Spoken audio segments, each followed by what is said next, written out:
والسيد مدري نور الدين مدير العام للوكالة الوطنية لتنمية السياحة أن نشرف على تنظيم هذه الندوة أو هذه المائدة المستديرة لكي نعطي قيمة مضافة للصالون الدولي للسياحة الذي هو في طبيعته الثانية والتي تتشرف مدينة قسنطينة ومدينة الجسور المعلقة بتنظيمه في هذه الفترة. لكن قبل ذاك هذا وذاك يحز علي أن أطلب من سيادتكم أن نقف دقيقة صمت ترحما على روح شهداء الواجب الوطني.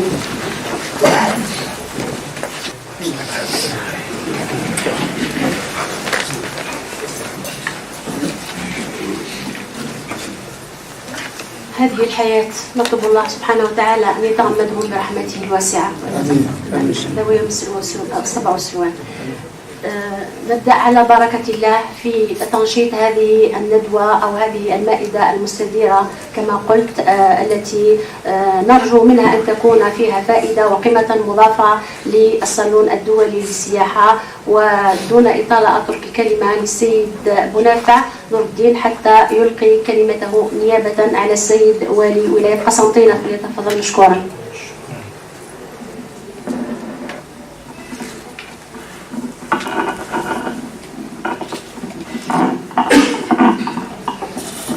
بسم الله والصلاة والسلام على أشرف خلق الله.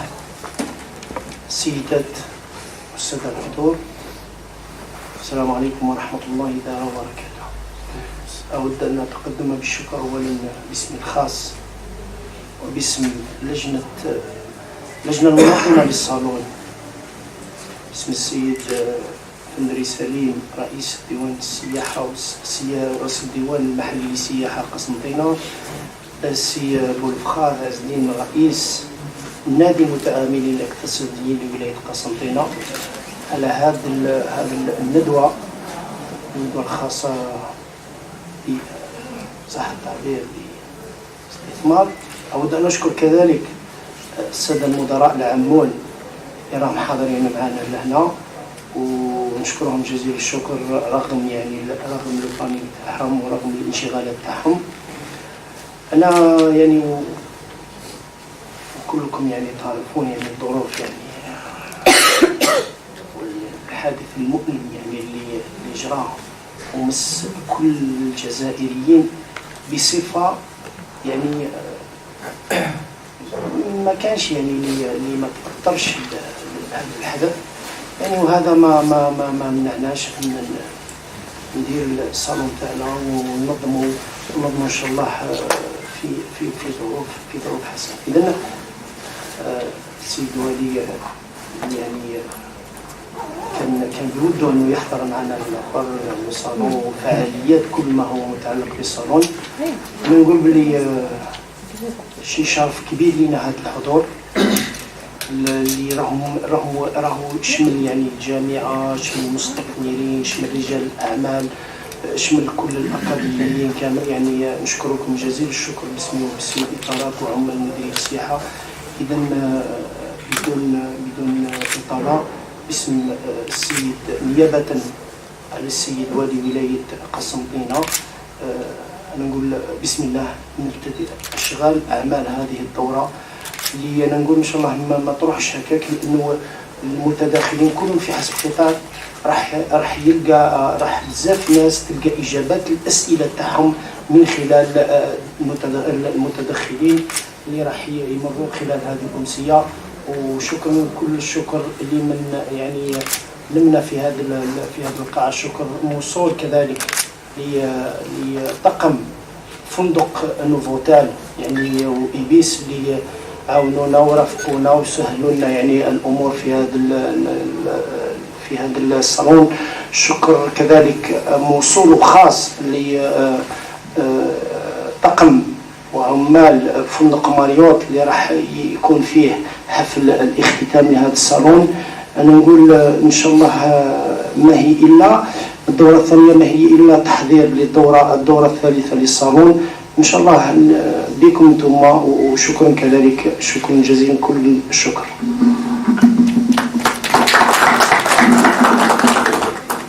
مثل هذه الملتقيات تكون الوصاية دائما حاضرة من أجل تزكية مباركة مثل هذه اللقاءات التي الفضل يعود إليها من أجل إثراء وإعطاء لمحات ومعلومات جديدة يكون الحضور في أشد الحاجة إليها. الآن أقدم الكلمة للسيد قوتي عبد القادر وهو مستشار لوزير السياحة والصناعة التقليدية ليلقي كلمة نيابة عن السيد الوزير. الصناعة التقليدية لأوصل لكم تحيات السيد الوزير وتشجيعاته وخالص امتنانه عن العناية التي تولونها إلى قطاع السياحة واستعداده الكامل لمرافقتكم وتقديم لكم كل التسهيلات. وعندما أقول مرافقتكم فهذا ليس كلام رنان وفارغ ولكن بالملموس، بحيث كل مصالح الوزارة معبأة كلية من أجل مرافقة المستثمرين وأصحاب الأفكار وحاملي المشاريع منذ نشأة فكرة الاستثمار إلى غاية تجسيد كل المشروع على أرضية الواقع. أريد من خلال هذه الكلمة كذلك أن أتقدم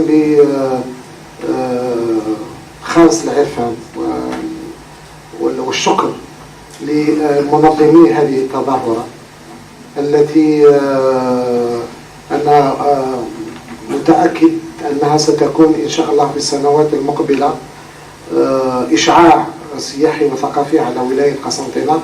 ومن خلالكم أتقدم إلى سيد فندري سليم الذي رغم سنه أستاذنا وأبينا ما زال يقدم الكثير لقطاع السياحة ولمنطقة قسنطينة، وها هو يسهر الليالي من أجل إنجاح هذه التظاهرة بمعية شلة من المتعاملين من بينهم السيد فادل الذي كرس جهده وماله من أجل إنجاح هذه التظاهرة.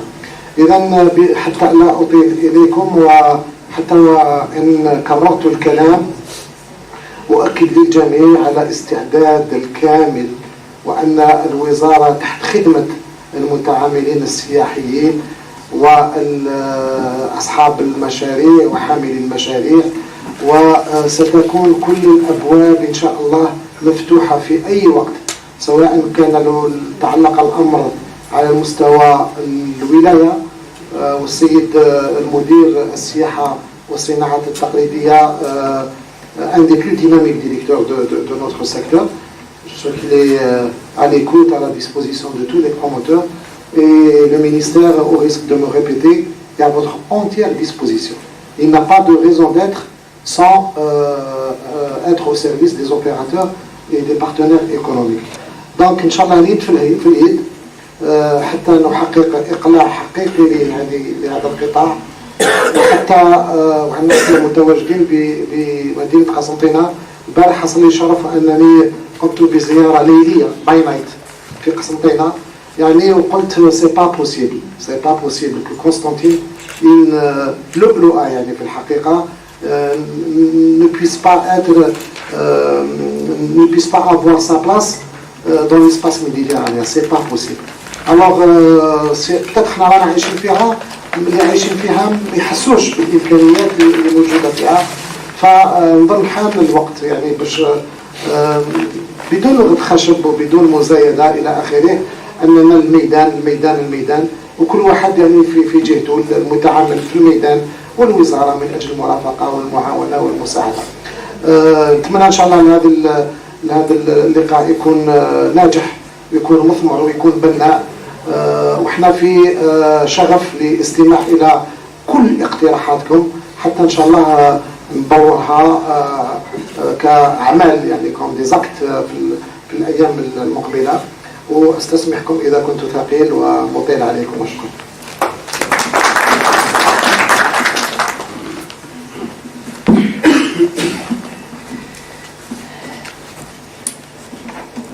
أيها أيها الحضور الكريم، الآن اسمحوا لي أن ندخل في صلب هذه الندوة ونقدم لكم تجربة عملية كما سلف وأن سبقني في القول السيد بولفغاض عز الدين. هذا المستثمر وهو رئيس نادي المتعاملين في مجال قطاع السياحة سوف يعطينا خلاصة عن تجربته في مجال الاستثمار السياحي خاصة في مدينة قسنطينة، وما هي الرهانات التي تنتظر كل المستثمرين في قطاع السياحة، ونقدمه كنموذج ناجح في قطاع السياحة في مجال الاستثمار السياحي. فليتقدم بكلمته وهو مشكورا مقدما.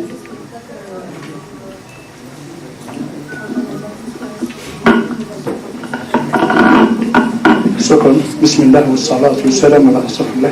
وقبل كل شيء باسمي أصلت على نفسي وأصلت على كل نادي متعاملين في قطاع السياحة مدينة قسنطينة. أرحب بكم ونشكركم من لبيتم الدعوة وحضرتونا اليوم، جيتوا من العاصمة، هذا شرف لنا كبير. ثانيا ما يخص نشكر كل الحضور اللي لبوا الدعوة وجاوا باش تشاركونا وشاركوا معنا.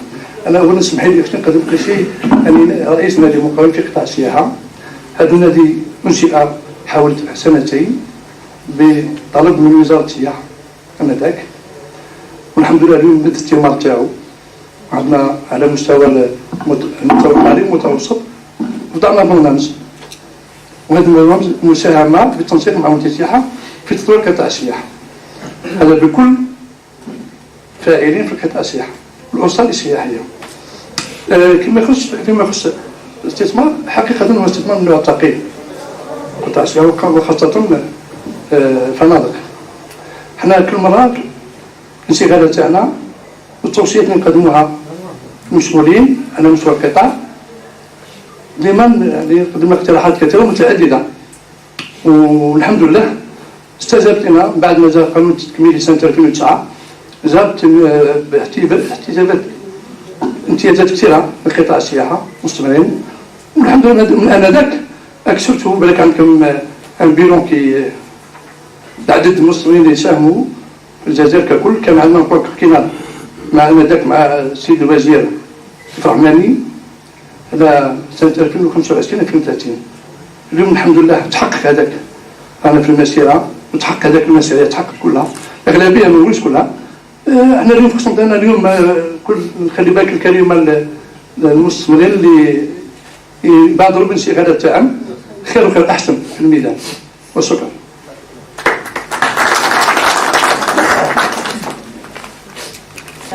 الآن يتقدم السيد مناوي سليم وهو مدير قطب شمال الشرق، مدير فرع الوكالة الوطنية لتنمية السياحة، الذي سوف يقدم في مداخلته إضاءات حول وضعية الاستثمار في الناحية الشرقية للوطن، وكذلك سوف يعطي إضاءات حول أين وصلت إليه عمليات التهيئة في مناطق التوسع السياحي وكذلك مخططات التهيئة السياحية. فليتقدم مشكورا. تفضل أستاذ سليم. Donc l'organisation de l'ANDT s'étale sur trois sites. Donc la direction générale c'est Difrej. Il y a un axe régional à Annaba et un axe régional à l'ouest situé à Intimouchent. Donc avec un effectif assez important, essentiellement composé de cadres bien sûr. Donc les missions phares de l'ANDT qui ont été dans le statut de la création de l'ANDT, il y a eu des missions réglementées par le décret de création. Donc ces missions, c'est de veiller en premier lieu à la protection et la préservation des zones touristiques, de mettre en valeur ces zones, de procéder aux études d'aménagement des terrains destinés aux activités touristiques, identifier le portefeuille foncier relevant du domaine privé de l'État pour sa mise en concession, évaluer et suivre les projets d'investissement, promouvoir les zones touristiques, ainsi que les territoires à vocation thermale, donc les stations thermales. Instruire les dossiers d'investissement touristique dans le cadre de la concession, conformément à la loi de finances 2015. Donc, le cadre de référence pour la stratégie touristique, donc nous avons le schéma national d'aménagement du territoire qui a été approuvé en juin 2010, qui d'où découle le SDAT, donc le schéma d'État d'aménagement touristique. C'est le cadre stratégique de référence pour la politique touristique. Et là, à l'horizon 2030, a été adopté par le Conseil de gouvernement en février 2008. Donc le schéma national, avec l'horizon 2030, il a des enjeux. Donc les enjeux, c'est un peu l'épuisement des ressources principales de l'eau, la crise rurale, le décrochage économique, la crise urbaine, l'ouverture de l'économie nationale et ses enjeux, la consolidation du lien territorial et la gouvernance territoriale. Les objectifs, ils partent de la place de l'Algérie dans l'économie mondiale pour en comprendre les dynamiques et en résultent tous ces territoires. Ils dressent un bilan rapide mais précis de l'état du territoire. Ils définissent ce que peuvent ou doivent être les politiques territoriales qui ont été plus tard exprimées par les schémas de chaque secteur. L'objectif du SDAT national, donc il a 5 objectifs.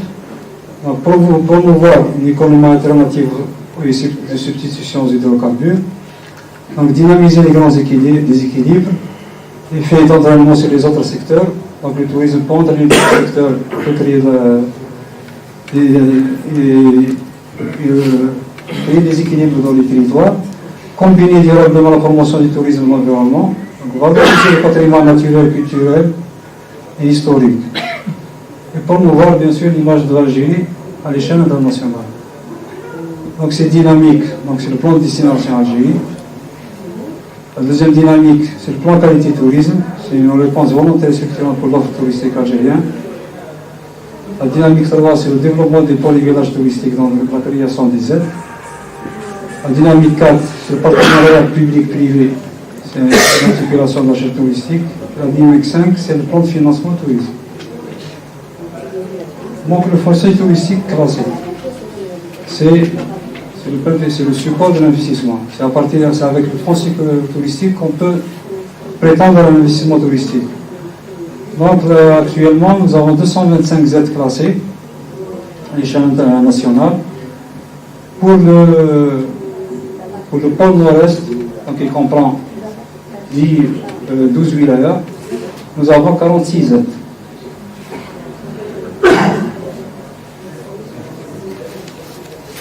Donc l'accès au foncier touristique, la concession de gré à gré. Donc l'accès au foncier touristique dans le cadre de la loi de finances 2015, la concession de gré à gré est autorisée par l'arrêté du Wali. Après, avis favorable de l'entité. Donc l'accès au foncier touristique est assujetti à l'aménagement de la ZED. Donc on ne peut pas accéder, on ne peut pas donner de concession s'il n'y a pas de PAT et pas de plan d'aménagement approuvé. Donc le plan d'aménagement touristique s'inscrit dans le cadre des instruments d'aménagement du territoire et d'urbanisme. Il vous permet de lotir. C'est-à-dire qu'une fois le PAT approuvé, on peut directement prétendre au permis de construire. Donc le PAT, c'est le plan d'aménagement touristique de la ZED. C'est un peu, pour expliquer, c'est le poste touristique. C'est la même chose que le poste touristique. Le poste dans le secteur de l'urbanisme. Bon, il s'étale sur 3 phases. L'élaboration du PAT s'étale sur 3 phases. Donc une phase diagnostique, une phase aménagement, plan d'aménagement et une phase d'exécution, donc c'est le plan de VRD. Nous avons quelques exemples de cas de plan d'aménagement approuvé par décret. Donc nous avons par exemple le PAT Z Lamissida dans la ville de Tarf, Z Sidi Salim à Annaba, Z Oued Bekrat, toujours à Annaba, chez Taïbi à Annaba, Z Vincent, c'est Girbaz à Skigda, Z Lamarsa à Skigda, Z Betkourou, Skigda toujours, et Z Hammam Salhin, donc c'est une Z Thermal, donc pour l'activité thermale. C'est la Khanchla. Donc une situation des PAT relevant du pôle. Donc nous avons voulu présenter cette situation pour montrer qu'il y a eu un travail qui a été fait. Parce que depuis 2013, c'est les premiers PAT qui ont été approuvés. Depuis ce temps, nous avons avancé quand même dans cette procédure. Donc à ce jour, nous avons 23 PAT. Donc 50% des aides sont couvertes d'un PAT. Donc 16 PAT sont approuvés par décret et 7 sont en cours d'élaboration ou d'approbation. Donc il y a quand même un avancement par rapport à la situation antérieure. Donc une synthèse sur le foncier touristique du pôle nord-est. Donc la surface totale décrétée sur les 46 Z, donc nous avons 17 000 hectares, 14 pâtes approuvées. La superficie aménageable de ces pâtes, c'est 1190 hectares. Vous remarquez que la surface aménageable par rapport à 14 hectares, ce n'est pas une surface importante. Donc il y a un esprit de préservation du foncier. Le nombre de projets approuvés, dégagés, c'est 273 projets, avec une capacité totale de 44 000 lits. Et d'ailleurs, après ces aménagements, il y a deux aides qui ont bénéficié d'une première tranche de viabilisation. Donc, la baie ouest de chez Taïbi, on a pu réaliser les ouvertures des voies et quelques réseaux, comme vous voyez sur les images. Ainsi que la Z de la Ouanagige. Les travaux sont en cours. Donc, l'État a mis un peu d'argent pour concrétiser ces aménagements et pour encourager les investisseurs. Parce qu'actuellement, nous avons des investisseurs qui sont sur place, qui commencent à réaliser. Donc, un autre volet, c'est que, par exemple, on a endetté a été maître d'œuvre. Donc, elle a accompagné la wilaya de Guelma pour l'aménagement de la cascade Hammam de Ber. Et ça, c'est le projet qui est en cours actuellement, donc en cours de réalisation. Il va être prochainement réceptionné. Donc c'est pour une remise en valeur et une valorisation du site lui-même. Donc suite à l'approbation des pactes, l'ANDT a donné des accords sur les investissements.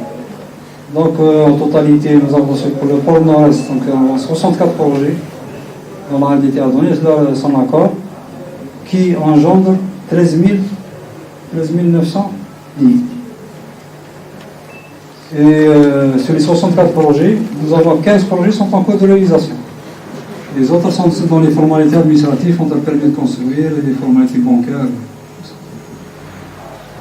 Bon, pour les mesures incitatives, je vais laisser pour madame plus tard. Je termine là. Je ne vais pas en parler.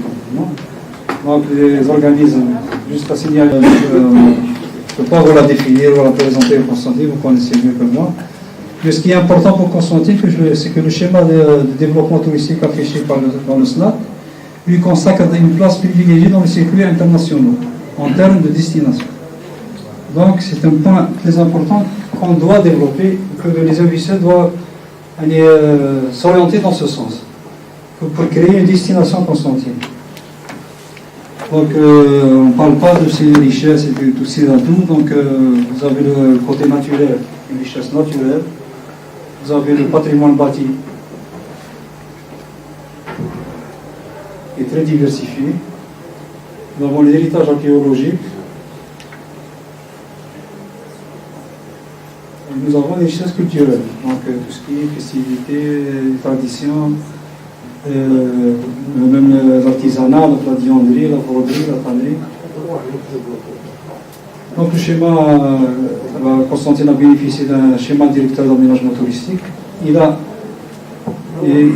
cerné le développement et la construction de la destination Constantine en donnant des axes suivants. Donc améliorer l'attractivité de l'offre touristique, renforcer et diversifier les formes d'hébergement touristique, animer, promouvoir et communiquer sur les produits les plus attractifs des différents territoires touristiques de la wilaya, créer un environnement attractif pour l'émergence d'entreprises touristiques locales, assurer la bonne gouvernance basée sur le partenariat public-privé.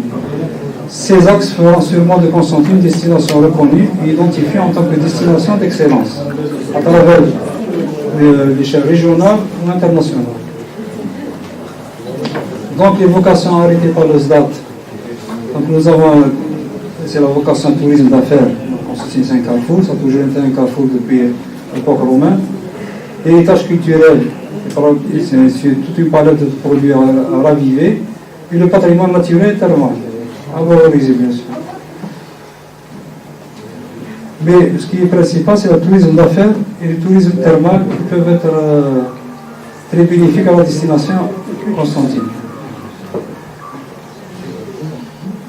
Actuellement, la wilaya ne comporte aucune zone touristique, donc le foncier touristique n'est pas encore classé. malgré qu'elle dispose de beaucoup de potentialités. Donc nous avons des sites de montagne, comme Jbel Ouahch, Imej, Mrij, Shtaba, des sources thermales assez nombreuses, et les zones humides, dont l'importance côté Omboua et donc les côtés également.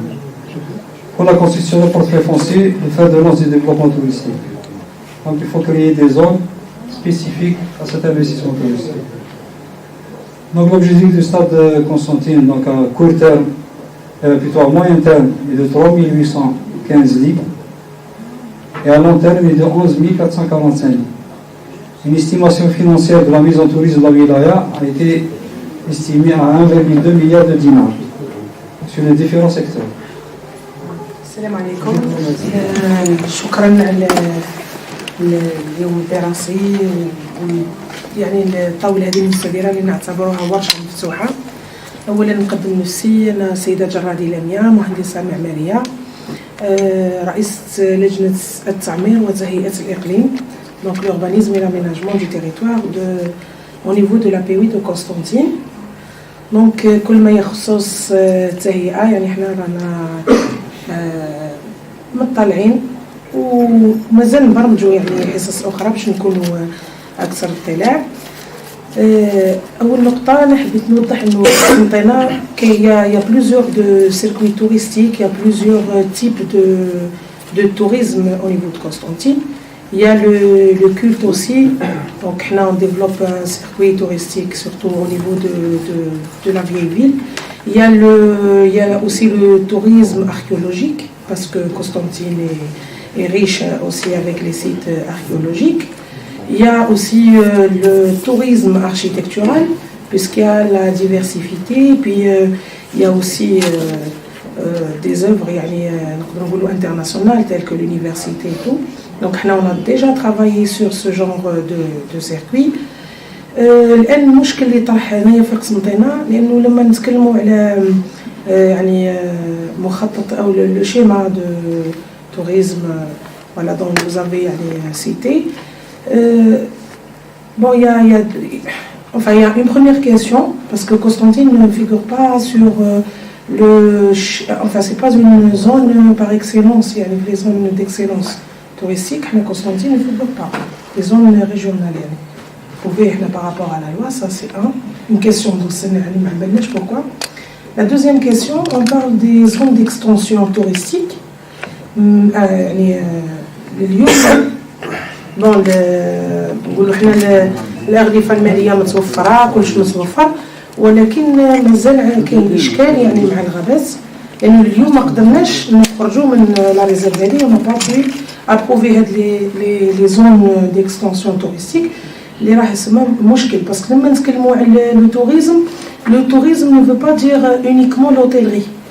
D'accord, on peut يعني projeter des hôtels يعني هنا ولا كيما اللي داروا في علي منجلي ولا سي بيان بور renforcer يعني الانفراستركتور hôtelière. بصح حنا اليوم ما نقدروش نتكلموا على مشاريع ولا لي انفستيسور اللي راهم قاعدين يديروا دي دوموند امبورطون، peut-être le nombre est important. مادام المشكل هذا تاع لي زاد مازال ما لقينالوش حل. الى ان دي تي جو كخوا كو لا سون مو اتير يعني sur ce plan. Donc moi je crois qu'il faut intervenir en urgence ou bien trouver une sortie à ce problème. Bon, c'est vrai que bon, pour les forêts, voilà, c'est vrai qu'on n'intervient pas au niveau de la forêt même, on intervient à l'extérieur sur les zones يعني اللي راهم بالقرب من الآخر. mais هنا المشكل هذا هو. Donc si on parle pas de si l'outil هو الأساس على le développement touristique. Si on n'arrive pas à avoir des aides de programmation, les équipements où l'investisseur va s'inscrire dans يعني dans الآخر, bon l'investissement va rester juste voilà. Je vous remercie. سمسي ياسر رشيد، رئيس لجنة السياحة بالمجلس الشعبي الولائي.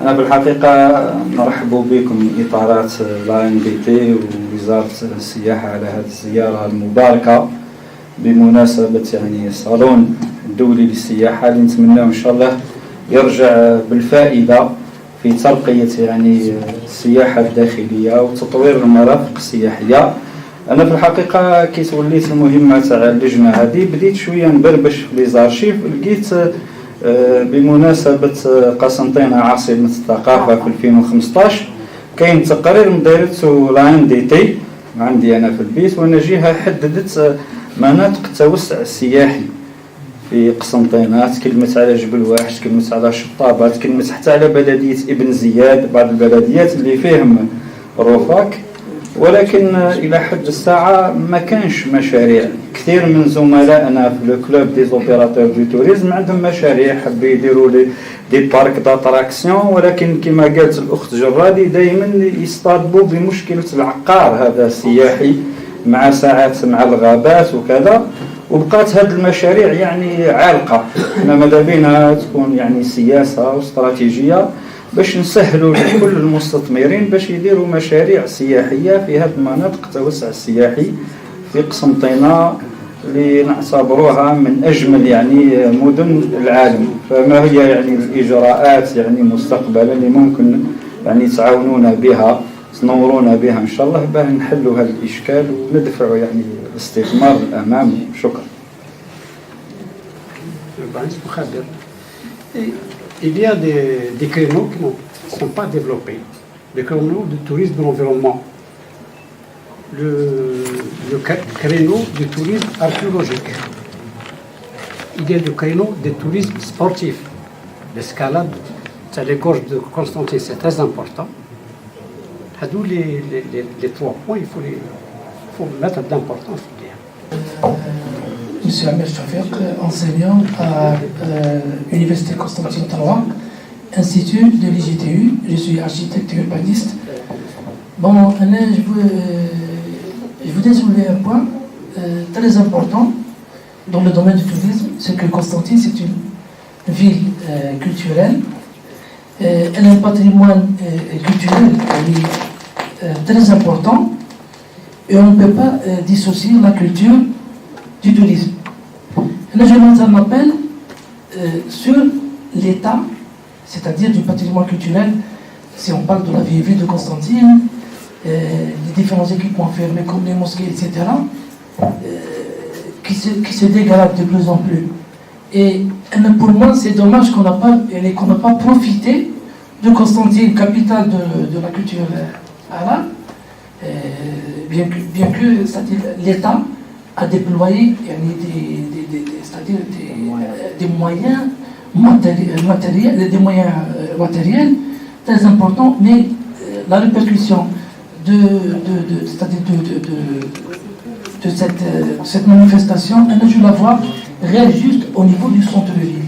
La ville elle est en train de se dégrader, les mosquées, c'est le touriste, c'est le touriste parce qu'on fréquente les hôtels. Et je sais que tous les hôtels de Constantine souffrent du problème Donc je pense que le volet culturel il est très important pour le développement du tourisme à Constantine. Et je vous remercie. السلام عليكم.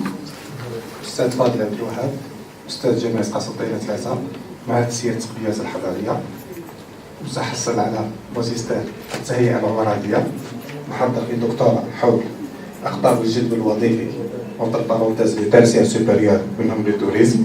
فوالا دونك نحاول اني نلخص التدخل تاعي على بعض النقاط الاساسيه انطلاقا من مداخله السيد مهناوي. نظن انه لهنا نتكلموا عن قسنطينه بور اكتيفي لو سيكتور توريستيك. لان الاشكال انه في كل الخطابات كما تفضل الاستاذ قبلي في كل التدخلات انه نربطوا السياحه بالوجهه الدوليه كسياسه كاستراتيجيه، انه قسنطين لوبجيكتيف بور ديكسيلونس ديستيناسيون انترناسيونال. دونك لهنا كيتقدم الملاحظه تاعو. ذكرت مداخله للسيد طرابلسي، هو رئيس اتحاد المتعاملين ولا المقاولات السياحيه في تونس.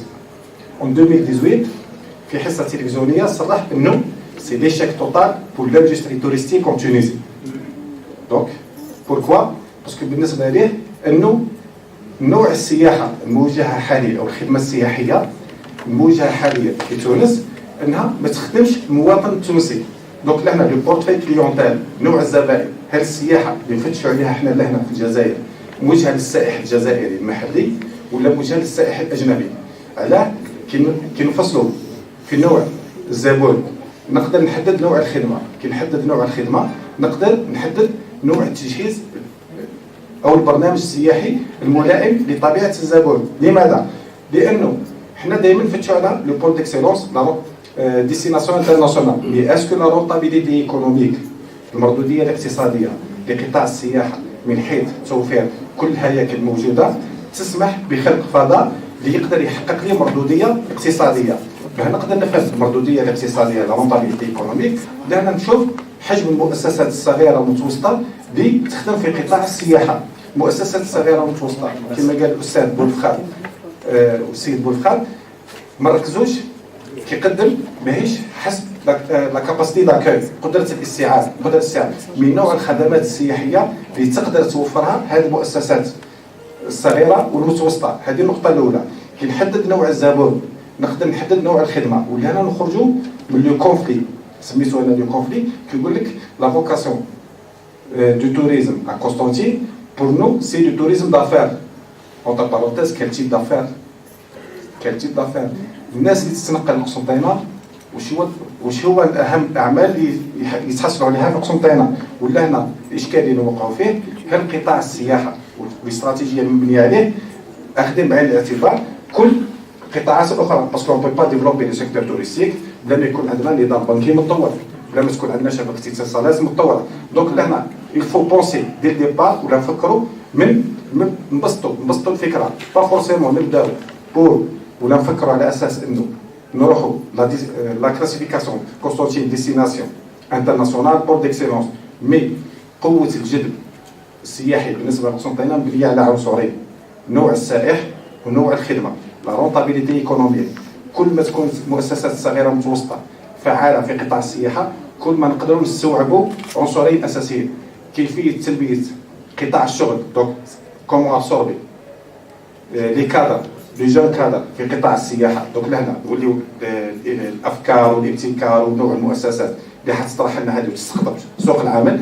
كل ما كان الاستقطاب في سوق العمل كل ما تحسنت الخدمه، كل ما تتحسن الخدمه راح تكون امكانيه لاستقطاب السواح. نظن انه الفكره راح نبداوها معكوسه، ما نبداوش الفكره تاع انه نبداو على اساس انه قسنطين وجهه او قسنطينه وجهه دوليه، قسنطين ديستيناسيون انترناسيونال وهي بور ديكسيلونس.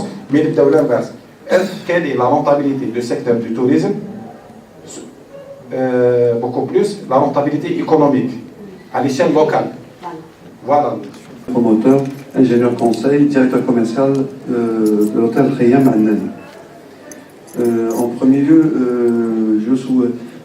à mon tour, permettez-moi de souhaiter la bienvenue aux invités de Constantine. Et je voudrais aborder un autre aspect de l'investissement hôtelier. C'est que l'investissement a été effectué en 2007. La loi de finances complémentaire 2009 a attribué d'autres avantages aux investisseurs touristiques. Là, nous croyons lésés par le fait que, je citerai le simple exemple, et nous l'avons discuté avec Siboulkhat, concernant les intérêts intercalaires. Je profite de la présence de monsieur le représentant du ministère du Tourisme d'intercéder auprès du ministère des Finances pour nous alléger cet impôt. Au fait, pour être plus clair, il est question qui avons investi en 2007, nos dossiers ont été instruits à partir de 2007, nous payons des intérêts intercalaires de 5,7%. Ça va paraître dérisoire pour certains, mais comme l'avait indiqué Siboulkhat, ce sont des investissements lourds. Par an, nous payons de fortes taxes. Alors que les investisseurs qui ont inscrit leur projet à partir de 2009 ne payent que 3,5% à ma connaissance. Donc nous aimerions et nous espérons, monsieur le représentant du ministère du Tourisme, nous espérons vous faire notre ambassadeur auprès du ministère des Finances pour au moins éventuellement pour nous de bénéficier d'un effet rétroactif de cette loi. Merci beaucoup. J'interviens d'abord pour deux points essentiels. Pour adhérer à ce que vient d'exposer notre professeur qui prépare son doctorat. Je le félicite pour son bref exposé. Et le point le plus important, à mon avis, c'est que, bon, on discute du tourisme, de son impact, mais le vrai problème, alors je profite de cette occasion, le vrai problème, qu'on le veuille ou pas, c'est le problème de financement. C'est le problème de l'accompagnement des banques. Je ne sais pas s'il y a des représentants des banques ici ou pas, mais de mon expérience, je vous confirme que nos banques, ou du moins certains d'entre elles, ne marchent pas. Et lorsqu'ils sont présents dans des réunions comme celle-là, alors ils vous font un, je ne sais pas, vous voyez déjà le crédit déjà dans votre compte. Une fois dans leur bureau, croyez-moi que c'est décourageant. Je n'expose pas mon problème parce que ça devient un peu personnel et ça va prendre du temps parce que je n'ai pas prévu effectivement ce volet-là. Vraiment, personnellement, je me suis presque découragé et je pense qu'à ce rythme-là, je vais annuler mon projet. Je vous remercie. المجلس الولائي فيما يخص العقار السياحي وإمكانية مدينة قسنطينة أنها تحظى بمشاريع أخرى لولا الإعاقة في هذا الجانب، وأترك الكلمة للسيد مدني نور الدين وهو المدير العام للوكالة الوطنية لتنمية السياحة وهو المخول لأن يجيب على هذا السؤالين.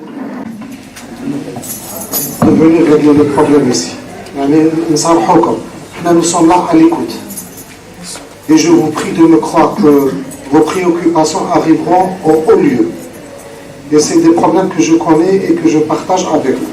Permettez-moi de répondre, de commencer par la dernière question. باش نطلب من الأخ المستثمر ما يفشلش من فضلك. من فضلك il ne faut pas céder aux obstacles, aux contraintes. L'Algérie, le secteur du tourisme ont besoin d'hommes nourris de bonne volonté comme vous. On va se battre avec vous, je vous prie de me croire qu'on va essayer de se battre avec vous pour essayer de régler ce problème. Ne pas en faire de ces problèmes une fatalité, mais il faut qu'on se batte. نحاول نعطي قدر المستطاع بعض الإيضاحات مع التأكيد أن الانشغالات ستصل إلى أعلى مستوى وأنتم فاهمين كما نقول مش قلت بأعلى مستوى. Le problème du foncier dans la région de Constantine, il n'y a pas de Z, ce problème sera posé. Et on trouvera, Inch'Allah, les pistes de travail pour nous permettre de contourner toutes les contraintes liées à la position des forêts, etc. etc., etc. C'est pas normal. Il y a des doulas, c'est que les forêts, c'est pas نحترموا القوانين إلى آخره ولا ما كانش دولة داخل دولة.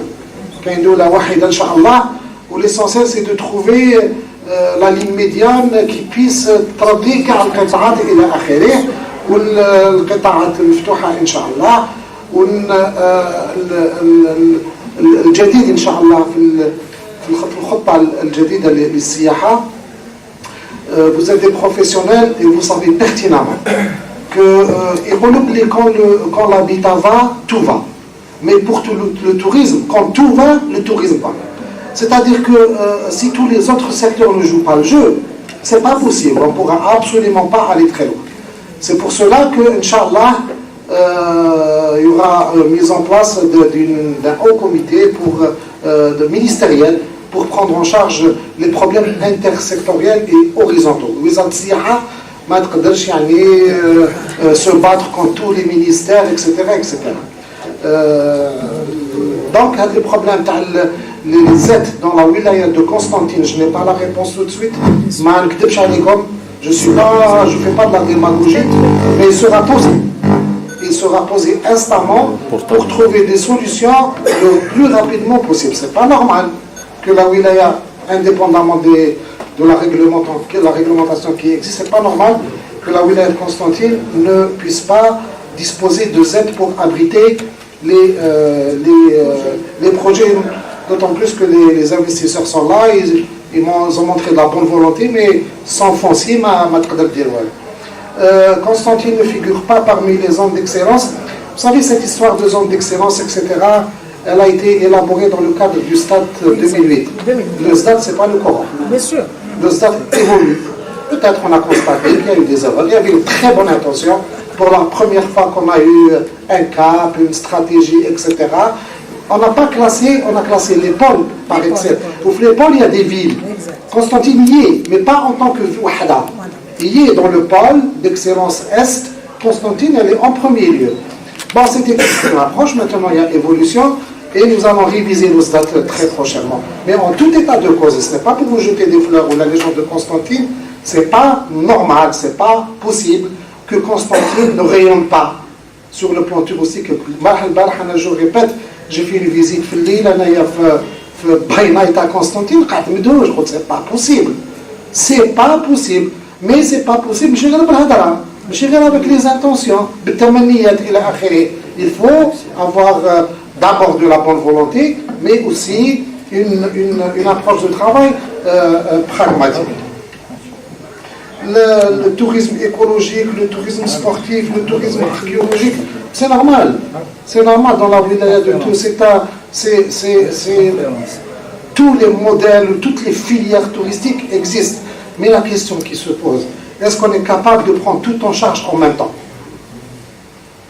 Je me pose la question, je vous laisse, vous opérateurs, l'expérience a montré dans le monde que ce n'est pas possible. Même au niveau de l'Algérie, est-ce qu'on peut développer le tourisme dans chaque déchara, dans chaque mchta, dans chaque quartier, dans chaque ville, dans chaque région? Quoique notre pays, c'est un musée à ciel ouvert. Il y a des priorités. Nous allons d'abord donner de l'importance à nos avantages comparatifs. Oui, on peut être compétitif très rapidement. Et le reste va être irrigué d'une manière automatique. Le territoire va être irrigué. Il faut avoir des grands pôles, etc. Ouais, donc les pôles, ils vont irriguer le reste d'une manière automatique et pas administrative. Donc c'est vrai que les potentialités sont là, mais je crois qu'il serait illusoire de commencer par s'occuper de tout. On va se disperser, les moyens vont aller n'importe où, et finalement on n'aboutira à rien.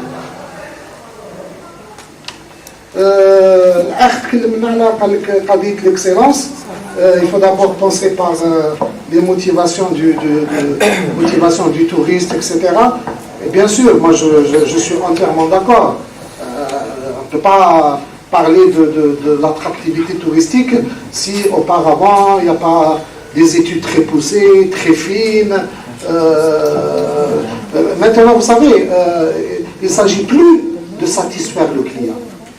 Il ne s'agit plus de satisfaire le client et dépassé. Maintenant, il faut le pousser à consommer. Maintenant, là, ça dit que satisfaire, c'est-à-dire que ça devient son droit à lui. S'il n'est pas satisfait, il partira ailleurs.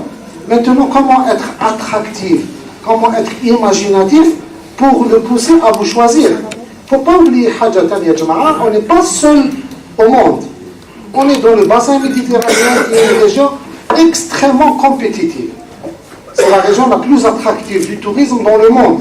On n'est pas seul. Il ne faut pas croire qu'il faut vraiment se battre. Même si on est un très beau pays, il y a tout ce qu'il faut ici, mais si on n'est pas suffisamment intelligent, attractif, ici, il ne faut pas placer la barre très haut. C'est pour ça qu'on parle d'excellence. Si on essaie de faire comme les autres, on est foutu. Il faut faire mieux que les autres. Parce qu'on a d'abord, on a un retard considérable, même que de bouche alors. On a un retard considérable, et ensuite on est dans une région très compétitive. Les Fatouna, mais il faut qu'on soit ambitieux, mais réaliste. Ambitieux, certes, mais il faut qu'on soit réaliste.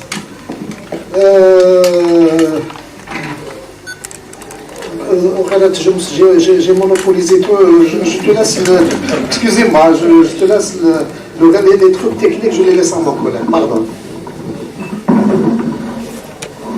بسم الله الرحمن الرحيم. بعض الإضافات اللي تفضل بها سيدي بعض الإضافات في شوية تدقيق في البول ديكسيلونس. Constantine ماهيش في البول ديكسيلونس mais en réalité elle existe. Donc l'exécution, la pratique, donc elle est intégrée partie prenante. Quand قضيت les textes sera oublié. On est en train de faire la révision. C'est l'ANDT qui est en train de faire la révision du schéma directeur. Donc ça viendra. Il y aura des assises régionales Donc on va traiter et on va régler ce petit détail. Concernant les aides,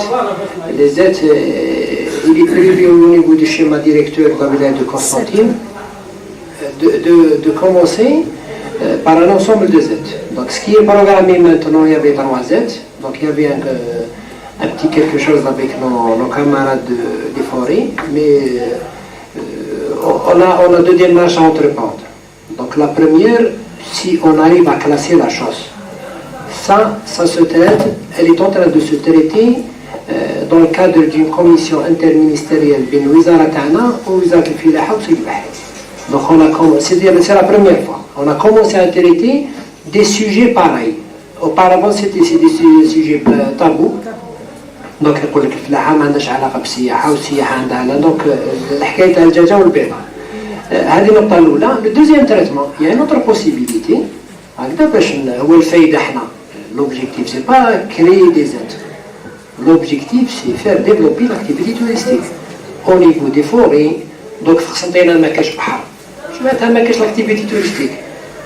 أنا أو يكون شافها سي عبد القادر il y a les grands canyons de Constantine qu'on n'arrive même pas à bien apprécier. كما كاين في الغوفي كاين هنا عندنا في قسنطينة. Ils sont plus importants et ils sont vivants. على نسمعوا الماء نسمعوا كذا. Donc on peut mettre en valeur هذا الصوالح هذوما. Donc la deuxième étape, comment on peut rentabiliser le potentiel. Il y a d'autres astuces. Donc il y a les forêts récréatives. La réglementation, elle prévoit au niveau des forêts. Il y a ces ما حبيتش دير زاد. هاي la forêt récréative, elle est validée par un arrêté du wali. C'est plus facile chez vous. Donc l'option de classer la Z, nous avons fait une deuxième option. On crée des forêts récréatives. Et ça règle pas mal de problèmes. Il y a certaines conditions à respecter. Donc, un deuxième point, l'option, il faut être intelligent dans la démarche. Il faut chercher le foncier de l'État. Il faut chercher le foncier de l'État. Donc, chercher la nature juridique de ce foncier, ça nous permet de nous organiser. Ne pas avoir l'information. Il y a 2 élus وهذا توقعات تاع النوفيلير تاع المنتخب par rapport aux orientations تاع les différentes assises اللي نداروا السنتين الماضيتين وحتى في اللقاء الحكومه الولات انه الدور تاع المنتخب ياخذ صفه واحده اخرى. المنتخب زمان كان متفرج دوكا دخل في الفونسيف. ونشكر السيده والاخ انه اهتماماتهم حول دور قطاع السياحه في التنميه سواء كانت اجتماعيه ولا اقتصاديه الامر هم ملحوظ وانا نثمن هذا. دونك يفالي في اون اورينتاسيون ما كاش ان كلاسمون كاين فوري كرياتيف ما كاش لي فوري كرياتيف وراه لو فونسي نتوما اون كيلي عندنا لو كوليكت تاعنا دي كاداستر دي دومين وكاع يخيفون فير سورتير هذا البوتونسيال فونسي اللي بيه عن طريقه الوالي peut enclencher la démarche d'investir au niveau de la où ça concerne tous les secteurs. Moi j'ai le tourisme, ça concerne l'industrie qui place tout, le tourisme qui place tout, ou le flaha qui place tout. Donc une troisième observation concernant la destination. باش نذكر الكلام تاع الاخ ولكن ناكدوا بصفه واحده اخرى انه لا بريوريتي دو لا استراتيجي تاع قطاع السياحه دونك اولويه استراتيجيه قطاع السياحه في لو ديفلوبمون توريستيك سي لو توريزم ناسيونال. اون فيز با لانترناسيونال. وانا لو ميساج اي كلير. دونك ولا الشعب الجزائري ماهوش قابل السياحه ما نظنش ان الشعب تاعنا راح يقبل السياحه من الخارج. لا بريوريتي نمبر 1 هي لو توريزم ناسيونال. كي نقولوا توريزم ناسيونال بكل ما يحمل هذه الكلمه من معنى. والمجتمع القسنطيني يعرف خير مني هذه الامور. لو توريزم ناسيونال هو لو توريزم كي سادابت افيك لا سوسيتي الجيريان كي سادابت با افيك دوطر سوسيتي. لا سوسيتي الجيريان وانا نقولها لكم ونقولها بصفه الكثير من المستثمرين عارفين طبيعه الزبون الجزائري. دونك لو ريزولتا تاع الاستثمار راح يخرج دونك اون اونتيير ماشي اديكواسيون اون اونتيير تناسق مع هذا الزبون. دونك هذه النقطة الثالثة ولا الرابعة. النقطة الخامسة دونك فوري لوجيكمون اون a essayé de couvrir l'ensemble. نأكد الكلام تاع السي عبد القادر انه اليوم ما جيناش باش نديروا حلول. اولا البريمي اوبجيكتيف سي بارطاجي لو سوسي.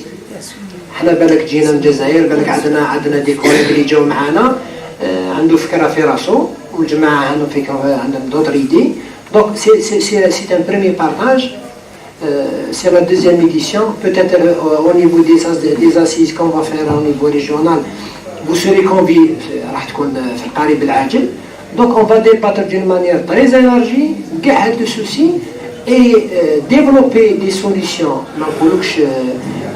qui répondent directement à la demande locale, mais qui couvrent un bon nombre de problèmes. Et ces problèmes seront pris en charge dans le cadre de la mise en œuvre de cette stratégie. ما راحش يخرجوا عن هذا الإطار. Donc بقات قضية تاع لي زانتيري انتركالير يتفضل بها السيد. C'est un problème اللي وين c'est un souci.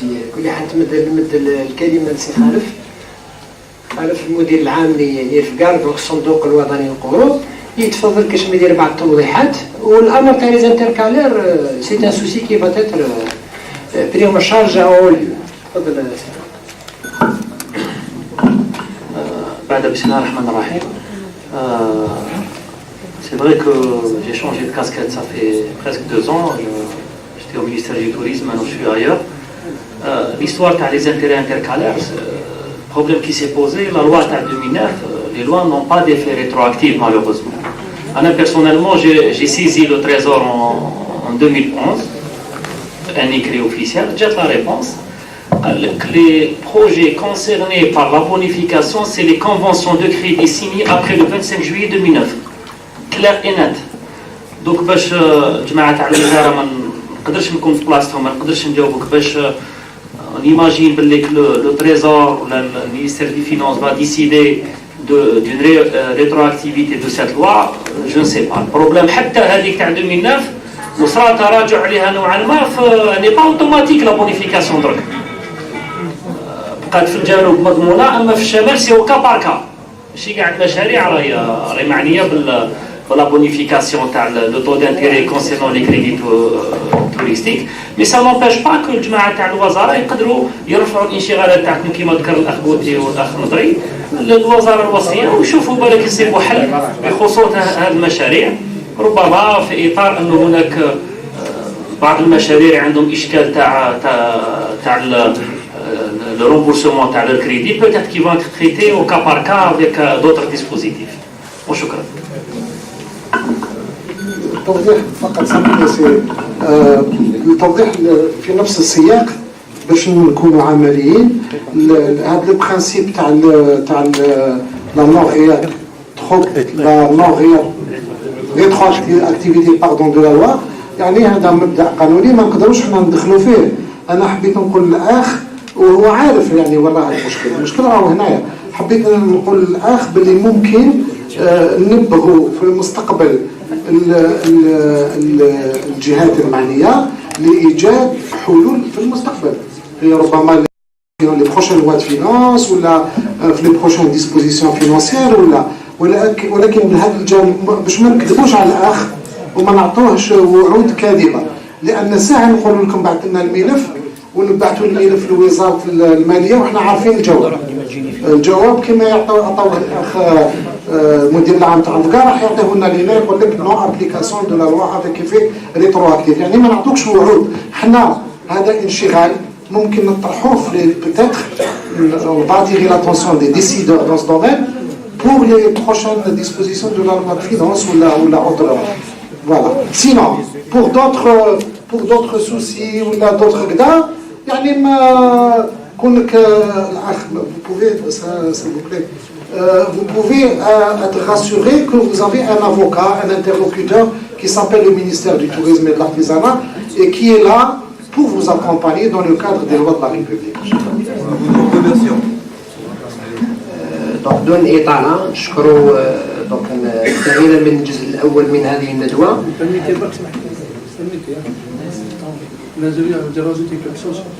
Les amis, mes opérateurs, donc je dis de ce club, donc voilà.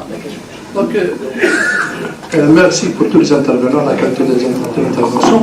Mais c'est vrai, parce que vu l'expérience qu'on a vécue l'investissement, le secteur du tourisme, c'est un secteur très très lourd.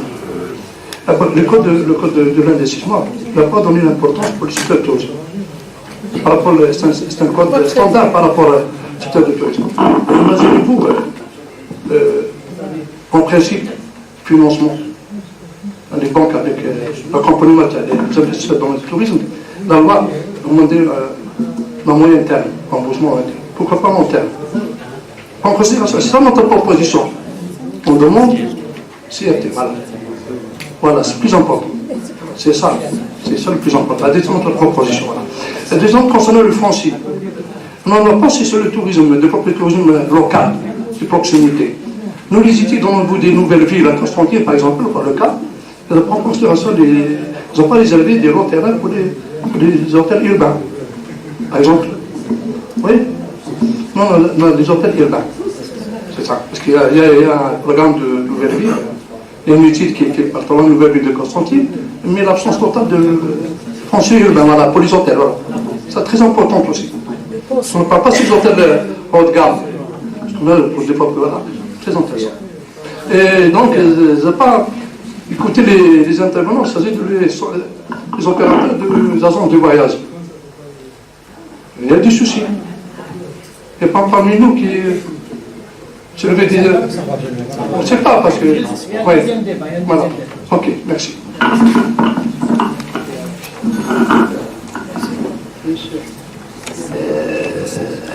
Une petite information, dans les postes, les nouvelles villes, ça se fait avec des postes. Les plans d'occupation sont.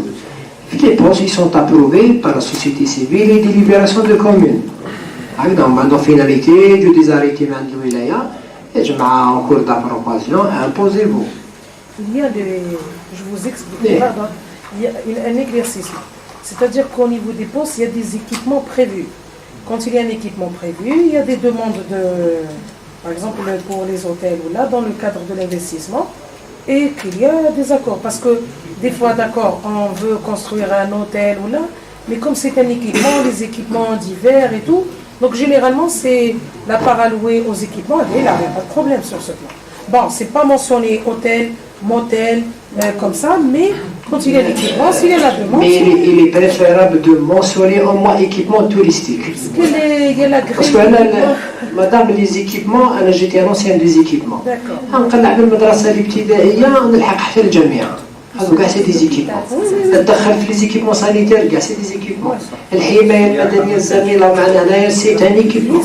Donc la panoplie d'équipements elle est très large. Si on ne précise pas le foncier عزيز ولا راح كل حد نشكركم راحوا deuxième si vous permettez. تعيش بك. راحوا en deuxième lieu donc il y a la deuxième intervention. Il y aura un deuxième débat, il est ouvert, donc يتفضل السي غلام pour entamer la deuxième étape.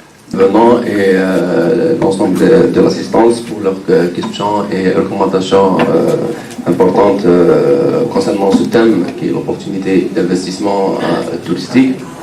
Donc la première partie de la table ronde axée principalement sur les opportunités d'investissement et le foncier touristique destiné à l'investissement touristique.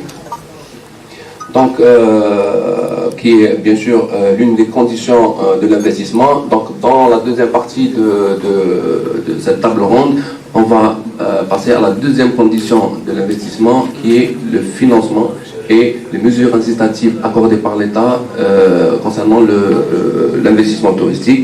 Et la première intervention ou la communication, j'invite M. Khalif Abdelraouf, directeur général du FGAR, pour nous présenter les garanties du crédit dans l'investissement touristique.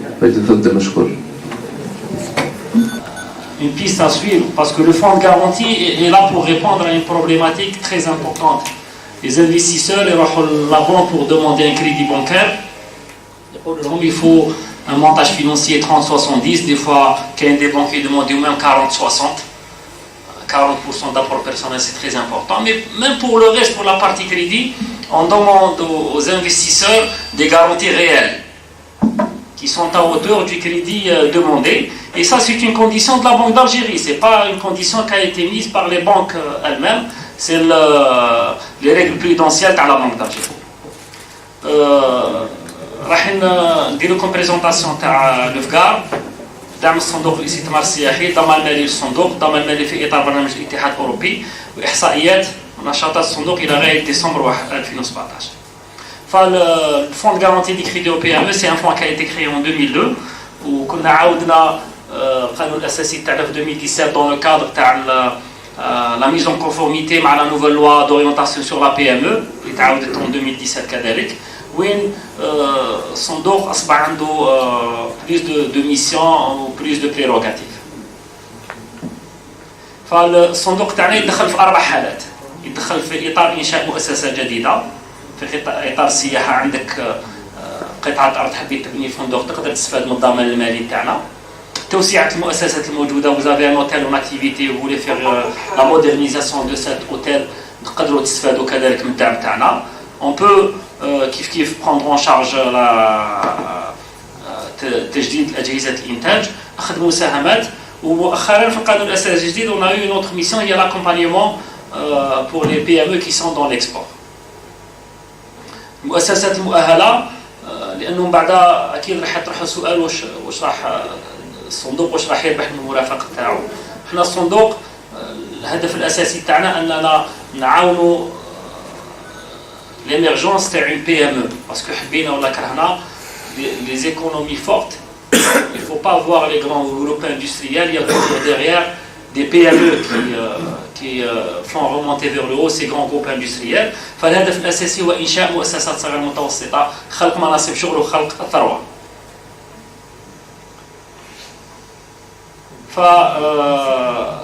Pour le tourisme, comme c'est un secteur qui me tient à cœur,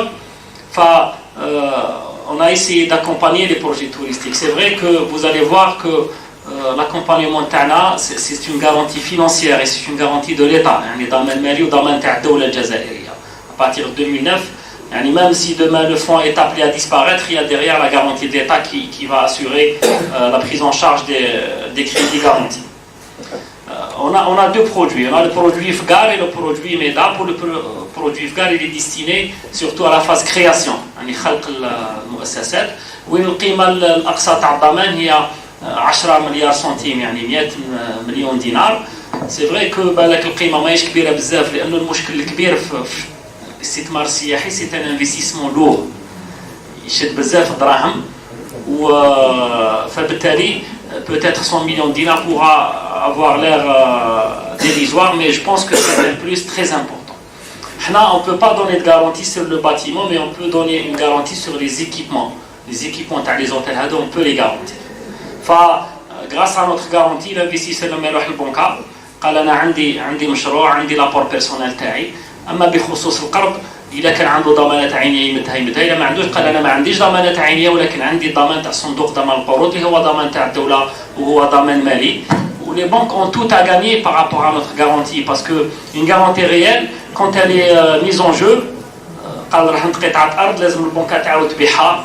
Généralement, il y a des surévaluations des biens. On va dans le banque à تحصل. La banque n'a pas vocation à faire ce genre de travail. فبالتالي الضمان تاعنا اللي plus attractif parce que لما صاحب المشروع يخسر الصندوق راح يعوض البنك مقابل الضمان المالي هذاك. La contre-garantie. أولاً أجيب عن المستثمر الذي قال بأن مقر الامتياز تنتهي صلاحيته في مدة سنة.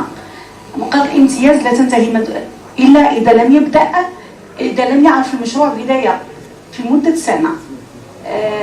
Le début de réalisation, on le considère comme, par exemple, l'établissement du registre de commerce, c'est un début de réalisation. S'il a établi le permis de conduire, c'est un début de réalisation. Le permis de construire, c'est un début de réalisation.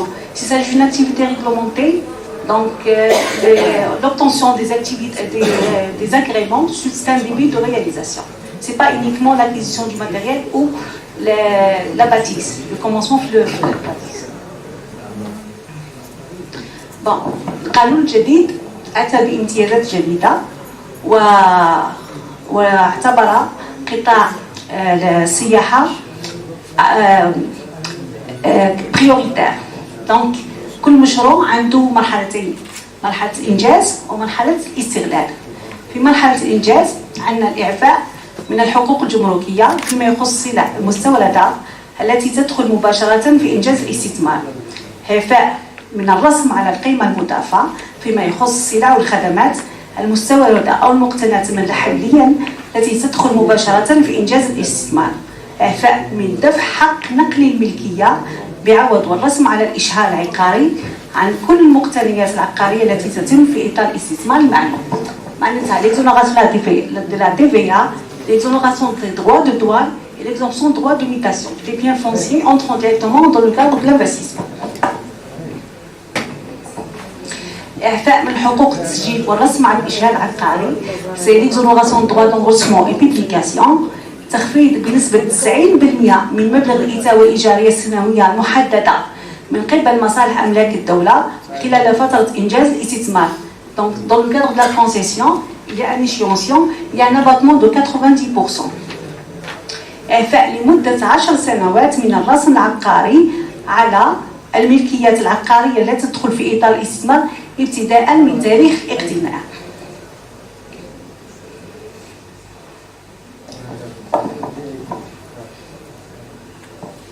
المرحلة الثانية اللي هي مرحلة الاستغلال لمدة 3 سنوات بالنسبة للإستثمارات المحدثة 100 منصب عمل. أما فيما يخص قطاع السياحة عندهم إعفاء لمدة 5 سنوات، إعفاء يخص إعفاء من الضريبة على أرباح الشركات l'impôt sur les bénéfices des sociétés، إعفاء من الرسم على النشاط المهني la taxe sur l'activité professionnelle، وتخفيض بنسبة 50% من مبلغ الإتاوة الإيجارية السنوية المحددة من قبل مصالح أملاك الدولة. قطاع السياحة أيضا حظي بامتيازات خاصة. مثلا عندنا l'activité de location de véhicules, elle est exclue des avantages. On la donne uniquement pour l'activité d'hôtellerie, les hôtels classés. أيضا عندنا les agencements, ils sont exclus des avantages. Pour les hôtels, c'est pas exclu. عندهم les bateaux de plaisance, ils peuvent acquérir des bateaux de plaisance dans le cadre privilégié de l'ONDI. Ainsi, tout ce qui est ustensiles de cuisine, les verres, les assiettes, les draps, tout ça, c'est pas exclu.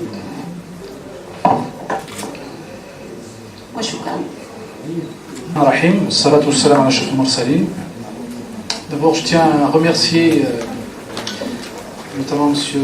Senourdine pour l'invitation et les organisateurs de cet événement pour me donner l'occasion de parler de la bourse.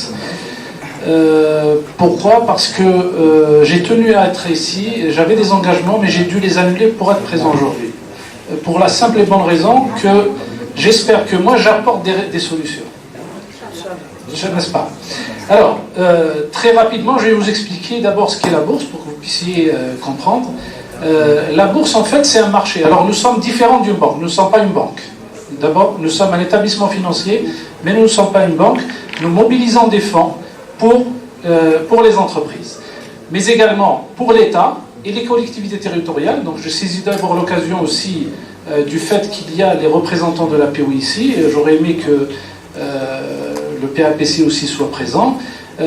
Il est possible pour les collectivités territoriales de lever des fonds, puisque maintenant la loi sur la wilaya et la commune l'autorise, à travers l'émission d'obligations. Donc par exemple pour la rénovation de la Casbah de Constantine, il serait intéressant par exemple pour la commune de lever des fonds que les citoyens et les entreprises de la région pourraient financer à travers des obligations qu'elle va émettre, et permettre donc la rénovation, et bien sûr avec tous les avantages que cela va octroyer aussi bien pour la collectivité, mais aussi pour les investisseurs qui vont mettre de l'argent, puisqu'ils vont avoir donc des retours sur investissement à travers des intérêts qui sont exonérés d'impôts. Mais nous finançons également les sociétés par action des entreprises. Alors, comment on les finance? On les finance en fait par la mobilisation de l'épargne qui existe aussi bien au niveau des particuliers que des entreprises. Alors je m'explique. Souvent on entend parler, c'est le cas aussi des personnes qui nous ont précédés, qui ont parlé des difficultés d'accès au financement bancaire, n'est-ce pas? Alors le banquier, d'abord c'est une entreprise, donc il est astreint au résultat, n'est-ce pas? Il doit observer des règles de prudence parce que la Banque d'Algérie l'oblige à le faire. Donc par conséquent, quand un dossier n'est pas suffisamment structuré, il est tout à fait normal qu'il soit rejeté. Mais souvent, certains dossiers sont rejetés. Pourquoi? Parce que le niveau de capitalisation de ces entreprises est très faible. Vous savez, quand vous déposez, notamment je parle des sociétés, lorsque vous déposez un dossier, la première des choses que regarde votre banquier, c'est le capital. Plus le capital social est élevé, plus vous avez droit à un investissement. Donc nous vous donnons la possibilité en fait de lever des fonds à travers une augmentation de votre capital. Cette augmentation du capital va d'abord vous permettre donc d'avoir de l'argent frais qui sera dans les caisses de l'entreprise. Deuxièmement, c'est un argent que vous n'allez pas rembourser, qui reste dans les caisses de l'entreprise tant que la société est là, et sur lequel vous n'avez pas d'intérêt à payer, parce qu'il fait partie du capital, mais également, cela va permettre en fait à cette société d'augmenter ses capacités de négociation avec le banquier. Si vous allez avec un capital social de 10 millions de dinars, vous aurez peut-être accès à des financements, donc un endettement, mais si vous allez avec un capital qui est de l'ordre de 100 millions de dinars, eh bien vous multipliez par 10 vos capacités d'endettement auprès de votre banquier. Donc ça, c'est tout à fait possible au niveau de la bourse. Pourquoi? Parce que nous avons ce qu'on appelle un marché. Nous avons ouvert en 2012 un marché dédié à la petite et moyenne entreprise. La bourse qui a été créée en 1997 était destinée notamment exclusivement pour les grandes entreprises. Mais on s'est rendu compte qu'avec les efforts que font les pouvoirs publics pour l'émergence du PME, PMI, il fallait donner à ces entreprises-là la possibilité de lever des fonds. Notamment celles qui ne peuvent pas, comme je dis encore une fois, lever des fonds auprès du secteur bancaire. Bon, pour vous donner une idée, la bourse d'Alger, en fait, ne travaille pas directement avec les entreprises, elle travaille avec des intermédiaires. Aujourd'hui, les intermédiaires, ce sont toutes les banques publiques et quelques banques privées. Aujourd'hui, nous avons 11 intermédiaires en bourse, donc qui sont agréés par une autorité qui s'appelle donc la COSOP, qui peuvent donc mobiliser les fonds à travers cette opération. Alors, les marchés de la bourse, nous avons donc un marché qui est dédié aux grandes entreprises, c'est le marché du titre du capital, donc à travers lequel l'entreprise peut ouvrir son capital pour lever des fonds. Nous avons aussi un marché d'endettement, donc où l'entreprise va émettre des obligations, elle va s'endetter auprès de particuliers ou auprès d'entreprises qu'elle doit rembourser. Par contre, dans le premier marché, il n'y a pas de remboursement. Alors, au niveau du marché du capital, nous avons le marché principal qui est destiné aux grandes entreprises, sur lequel nous avons actuellement 5 sociétés cotées. Nous avons Dorassi, qui est dans le secteur touristique, n'est-ce pas, hôtelier. Nous avons Saïdal, nous avons Biofarm, nous avons Alliance Assurance, et nous avons aussi un CR Wibac, donc, qui fait les jus. Par contre, nous n'avons pas d'entreprise cotée au niveau du marché PME. Aucune PME aujourd'hui ne s'est présentée à la Bourse d'Alger pour lever des fonds. Probablement par méconnaissance du mécanisme. Souvent, c'est par méconnaissance du mécanisme. Mais également aussi par la structure même de l'entreprise PME-PMI. Souvent, ce sont des ACRL. Mais nous exigeons que ce soit des SPA, des sociétés par action. Pour la simple et bonne raison que l'SPA, son capital est divisé en actions. Donc on peut échanger facilement, acheter et vendre à tout moment. Par contre, les parts sociales, ceux qui sont dans le juridique comprendront que c'est des parts sociales. Donc l'échange répond à une procédure qui est quand même assez complexe. Alors, pour les conditions d'introduction, comment une entreprise peut venir lever des fonds auprès de la Bourse d'Alger? Alors, nous avons, pour le marché principal, pour les grandes entreprises, regardez, d'abord c'est la société, il faut que ça soit une SPA. Donc, toutes les sociétés qui doivent se présenter doivent avoir la forme société par action. Donc, celles qui sont des ACRL, qui souhaiteraient lever des fonds, doivent se transformer en société par action. Le capital social, s'il est supérieur à 500 millions de dinars, on considère que c'est une grande entreprise, donc elle est astreinte à ses autres obligations. Mais je voudrais parler beaucoup plus du marché de la petite et moyenne entreprise, qui pourrait donc vous intéresser. Il faut que ça soit une société par action. Dès que votre capital est inférieur à 500 millions de dinars, vous êtes éligible. Donc de 1 dinar jusqu'à 499 999, vous êtes éligible à une ouverture de capital.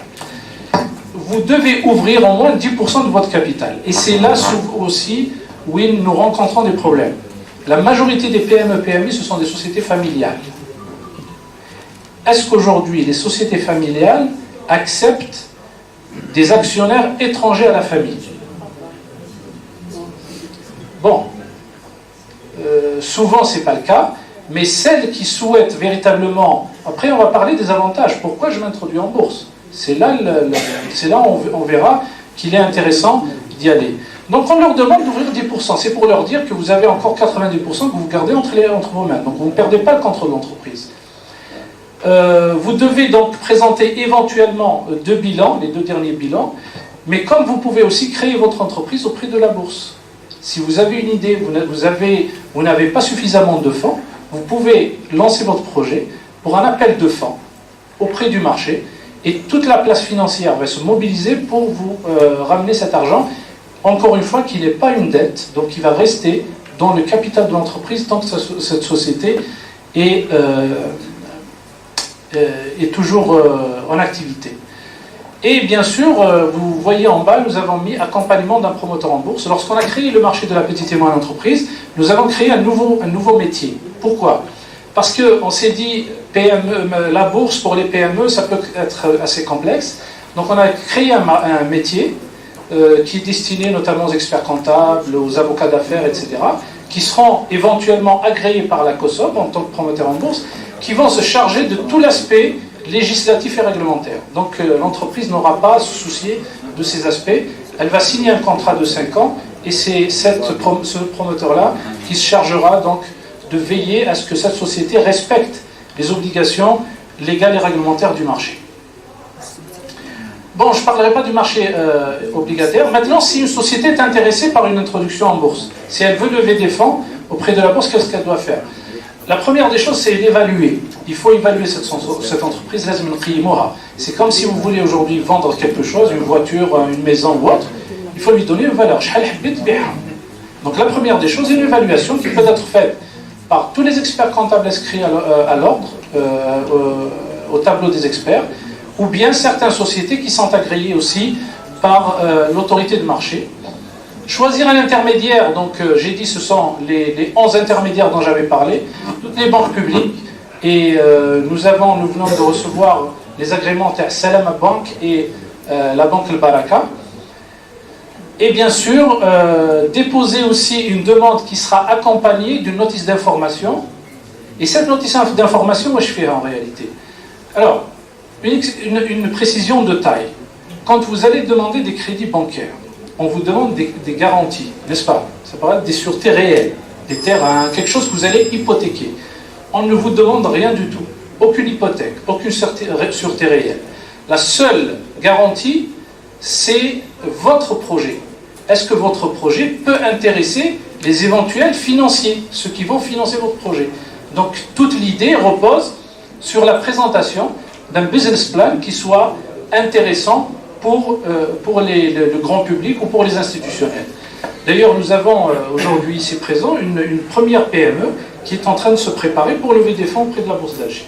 Le PDG va parler tout à l'heure, s'il veut, donc il vous parlera du pourquoi il veut aller en bourse. Donc il va y avoir un process sur lequel je ne voudrais pas m'étaler, c'est juste pour vous donner des informations, et puis après je répondrai à vos questions. Alors, la question peut-être que vous allez me poser, vous allez me dire pourquoi j'irai en bourse. La bourse. Nous avons deux aspects. Il y a un aspect purement financier. On va en bourse pour lever des fonds. Donc j'ai dit il y a deux façons, ou bien on augmente le capital et là on finance le haut du bilan, et pour certaines sociétés qui ont des dettes, n'est-ce pas, j'ai entendu quelqu'un qui a parlé de crédit d'intérêt intercalaire, etc. Lorsque vous levez des fonds à travers la bourse, vous augmentez votre capital, cet argent peut servir déjà à payer vos banquiers, donc à vous débarrasser de toute la dette, assainir votre passif. Et vous allez revenir à des situations financières très, très nettes, à partir de laquelle vous pouvez encore revenir au banquier qui va vous ouvrir les portes parce que vous avez une situation très simple. Donc ça, c'est déjà une possibilité. Augmenter les capacités d'endettement, j'en ai parlé tout à l'heure, et de négociation parce que vous allez avec un capital qui est 10, 15, 100 fois plus important. Et bien sûr, un aspect important, c'est que vous allez bénéficier d'avantages fiscaux. En dehors des avantages, on dit que vient de citer notre collègue, il y a des avantages fiscaux qui sont accordés pour les entreprises qui s'introduisent en bourse. Alors les avantages fiscaux, ils sont ici. Il faut savoir que si aujourd'hui, vous placez votre argent dans des sociétés cotées en bourse en tant qu'investisseur, les dividendes que vous allez percevoir ou les intérêts, si ce sont des obligations, sont exonérés d'impôts, d'IRG, sont exonérés d'IBS, etc. Donc vous ne payez rien. Et sur un autre plan, souvent on nous pose la question, est-ce que la bourse halal ou la haram? Bon. Mais ce que je sais, c'est que sur le marché du titre du capital, l'ouverture du capital, il épouse parfaitement les principes chariatiques, qui est basé sur le partage des pertes et profits. Si l'entreprise gagne, vous gagnez. Si elle perd, vous perdez. Bon, généralement, elle gagne, vous êtes gagnant. Quand elle baisse, quand son bénéfice baisse, vous allez avoir un dividende moindre. On ne dit pas perdre comme ça. Donc sur cet aspect-là, j'espère que les choses sont claires. Et puis aussi, les dividendes sont exonérés. Alors, je parle de la bourse aussi, mais il y a certaines sociétés peut-être qui ne remplissent pas les conditions. Donc je les invite à aller se financer d'une autre façon, sans aller vers des crédits bancaires. Il faut savoir que l'État a ouvert 48 fonds d'investissement de wilaya. 48 صندوق استثماري ولاي. Chaque fonds fait 1 milliard de dinars. Donc il y a 48 milliards de dinars qui sont mis par l'État. Pour qui? Il s'adresse à qui? Il s'adresse aux entreprises hadou, soit les nouvelles, soit celles qui ont des difficultés de financement. Comment que ça se passe?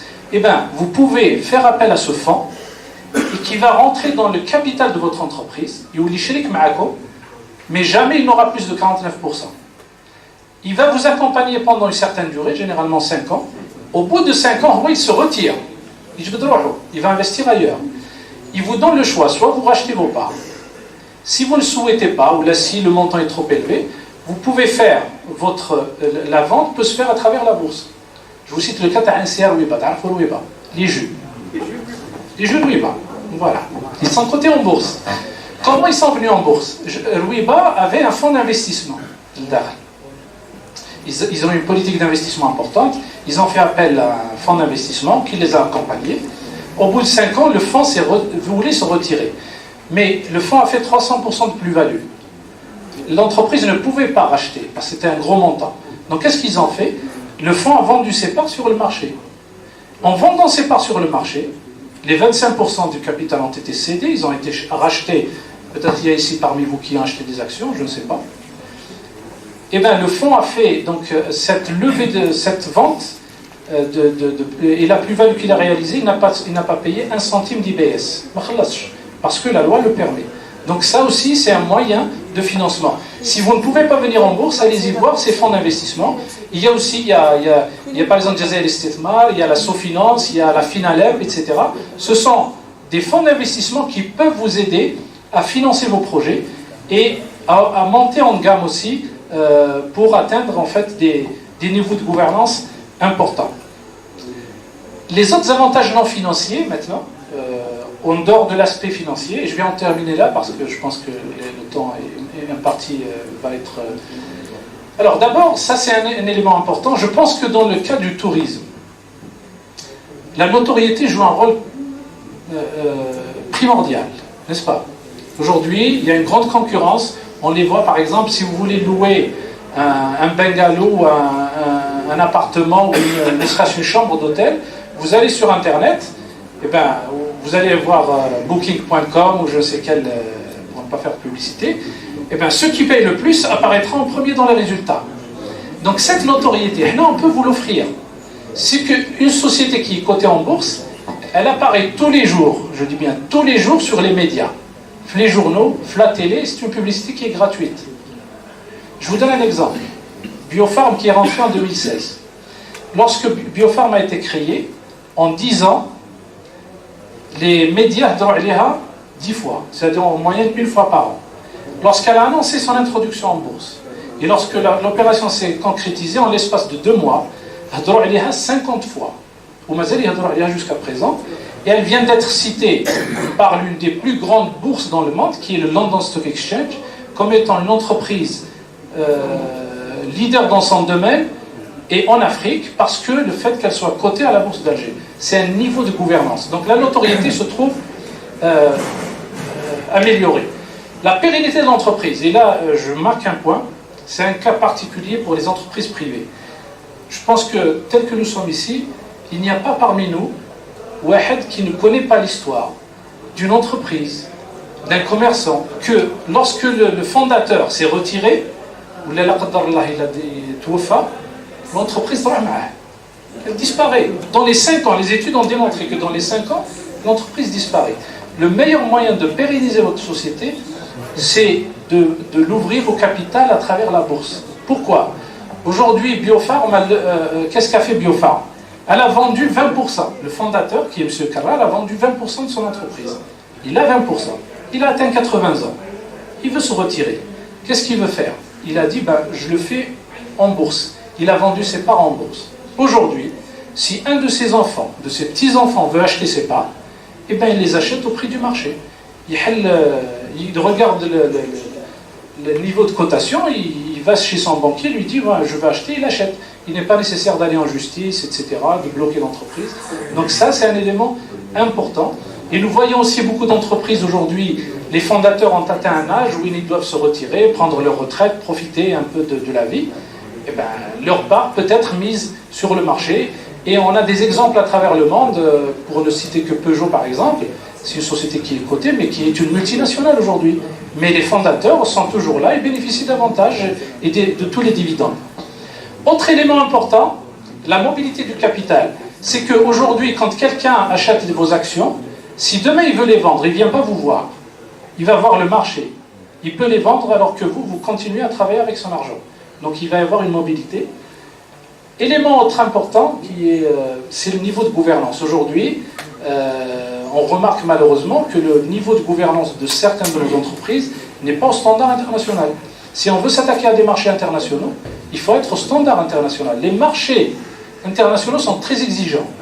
Même si on parle de tourisme, un touriste est souvent exigeant sur beaucoup d'éléments, sur des aspects qui sont liés par exemple à l'hébergement, au transport, etc. Donc ça, c'est des éléments importants. Et puis l'autre élément qui n'est pas des moindres, on s'intéresse souvent au financement, on s'intéresse au foncier, mais je pense que la meilleure richesse, c'est l'être humain. C'est l'être humain. Si vous ne valorisez pas l'être humain, tout ce que vous pouvez faire, donc là, nous demandons aux entreprises qui veulent s'introduire en bourse, on leur dit, si vous ouvrez 10% de votre capital, prenez une part du capital, il est actionnaire dans votre société. Il va travailler bien, parce qu'il développe un sentiment d'appartenance, il n'est plus salarié.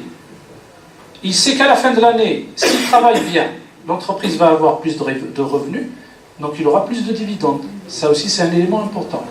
Comme vous pouvez aussi, avec ce dispositif, vous pouvez ramener les meilleures compétences, parce que vous avez les moyens financiers de payer de bons salaires. Ça, c'est un élément donc important qui peut être mis en valeur pour les entreprises qui s'introduisent en bourse.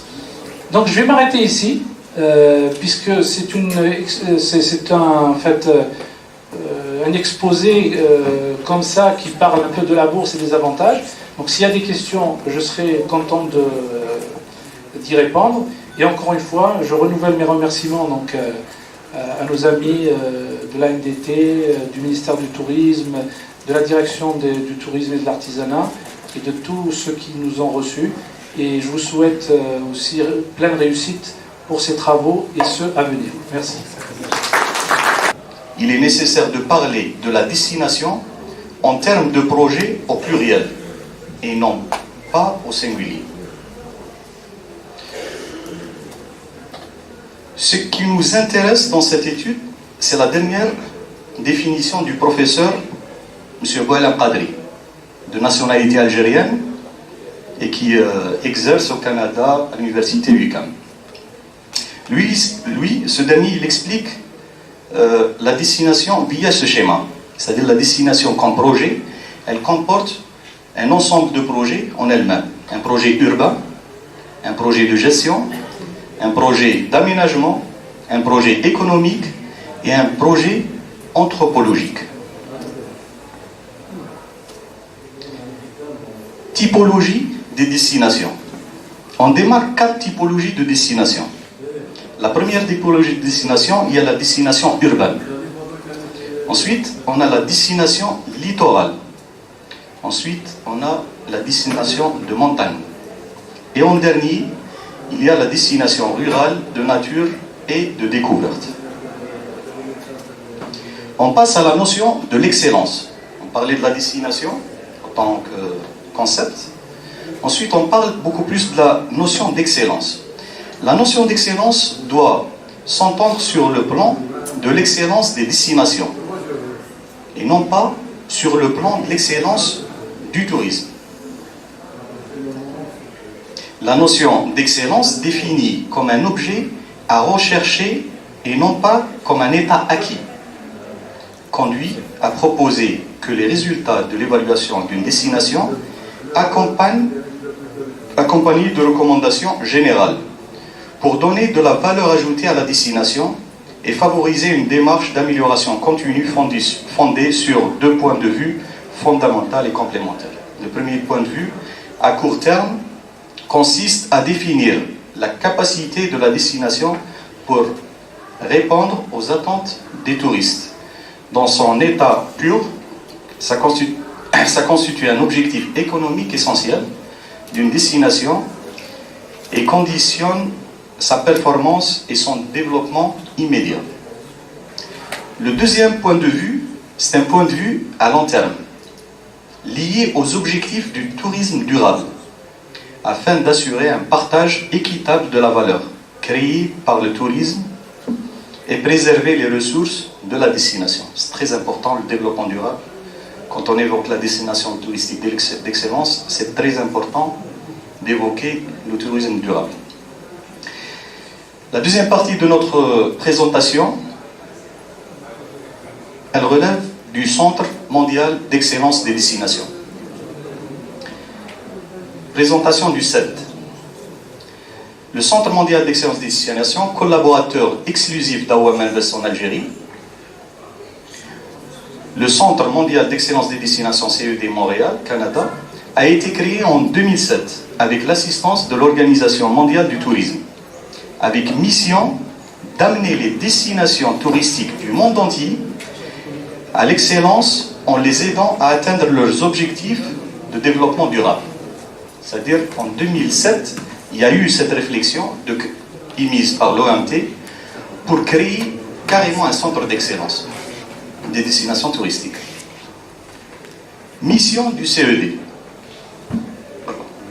Le CED a pour mission d'aider à amener les destinations du monde entier vers l'excellence, à travers ce qu'on appelle le système de mesure pour l'excellence des destinations.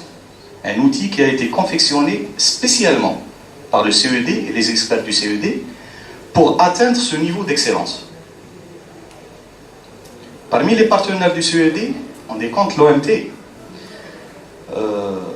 la National Geographic, l'Université UQAM, de George Washington University, université spécialisée dans les études touristiques, nous-mêmes, AOM Invest. Alors, le système de mesure pour l'excellence. Le système de mesure pour l'excellence des destinations. Les destinations touristiques doivent maintenir ou améliorer le caractère géographique des lieux, qui comprend son environnement, sa culture, son éthique, son patrimoine et le bien-être de ses habitants. Pour aider à amener les destinations du monde entier vers l'excellence, le CED a développé le système de mesure pour l'excellence des destinations. Ce système novateur établit des objectifs à court et à long terme en matière de tourisme durable. Les destinations évaluées par le SMED profiteront de recommandations concrètes et réalisables visant l'amélioration continue de la destination. Le SMED travaille en partenariat avec les destinations. Selon la structure touristique d'un pays donné, les partenaires de la destination pourraient provenir d'organismes publics ou semi-publics voués au développement du tourisme, à sa promotion ou à sa gestion à l'échelle locale, régionale ou nationale, ainsi que tout autre partenaire concerné dans l'ensemble de la destination, ce qu'on appelle les OGD, organismes de gestion de destination, qui peut être la DTA, la PUI, une association, c'est les collectivités, c'est les partenaires du... Les avantages d'un SMED et comment le mettre en œuvre. Le SMED permet aux destinations partenaires de miser sur leurs forces et de définir les enjeux clés auxquels elles doivent s'attaquer dans un marché mondial du tourisme extrêmement compétitif. L'information privilégiée du SMED peut s'avérer un atout déterminant pour les destinations qui désirent améliorer l'expérience touristique.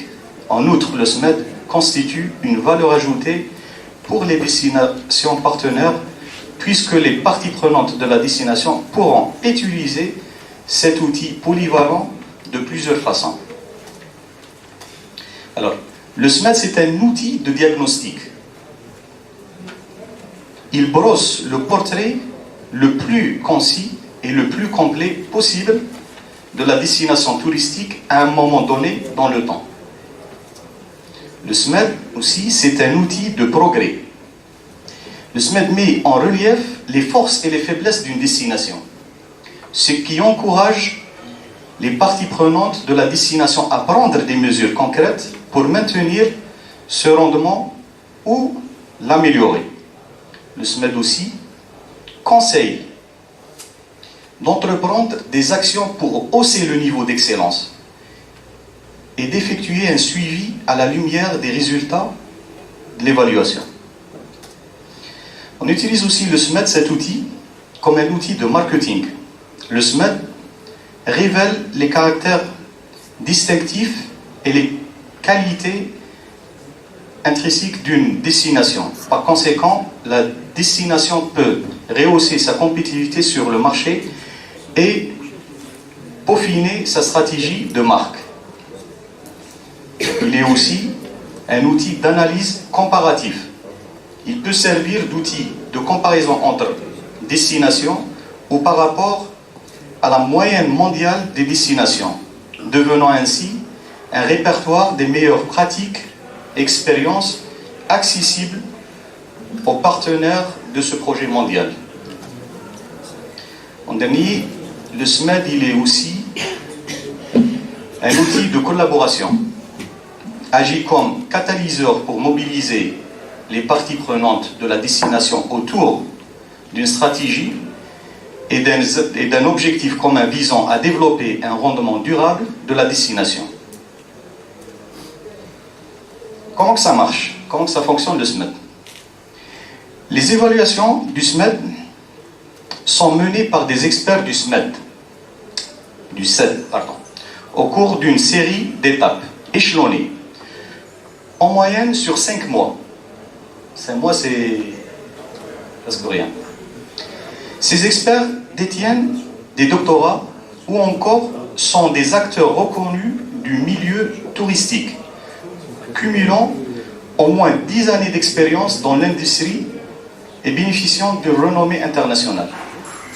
Les experts du SMED sont sélectionnés par la direction du SED et Awam Invest, qui veillent à jumeler le profit des experts aux particularités de la destination.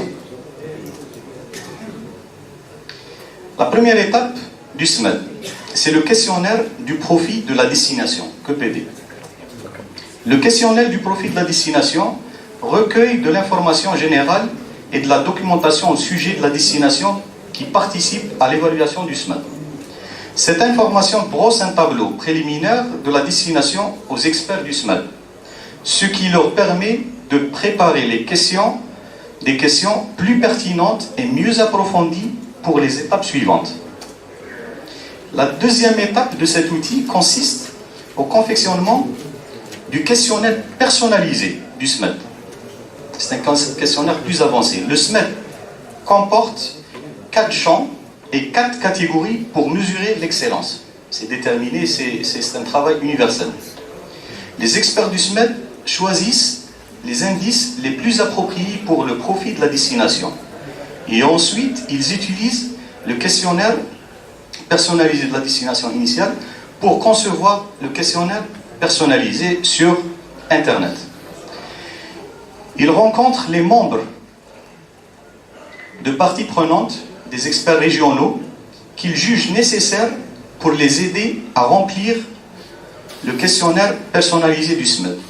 L'analyse des données permet aux experts du SMAD de mieux préparer leur visite sur les lieux. Il y a 2 questionnaires au préalable.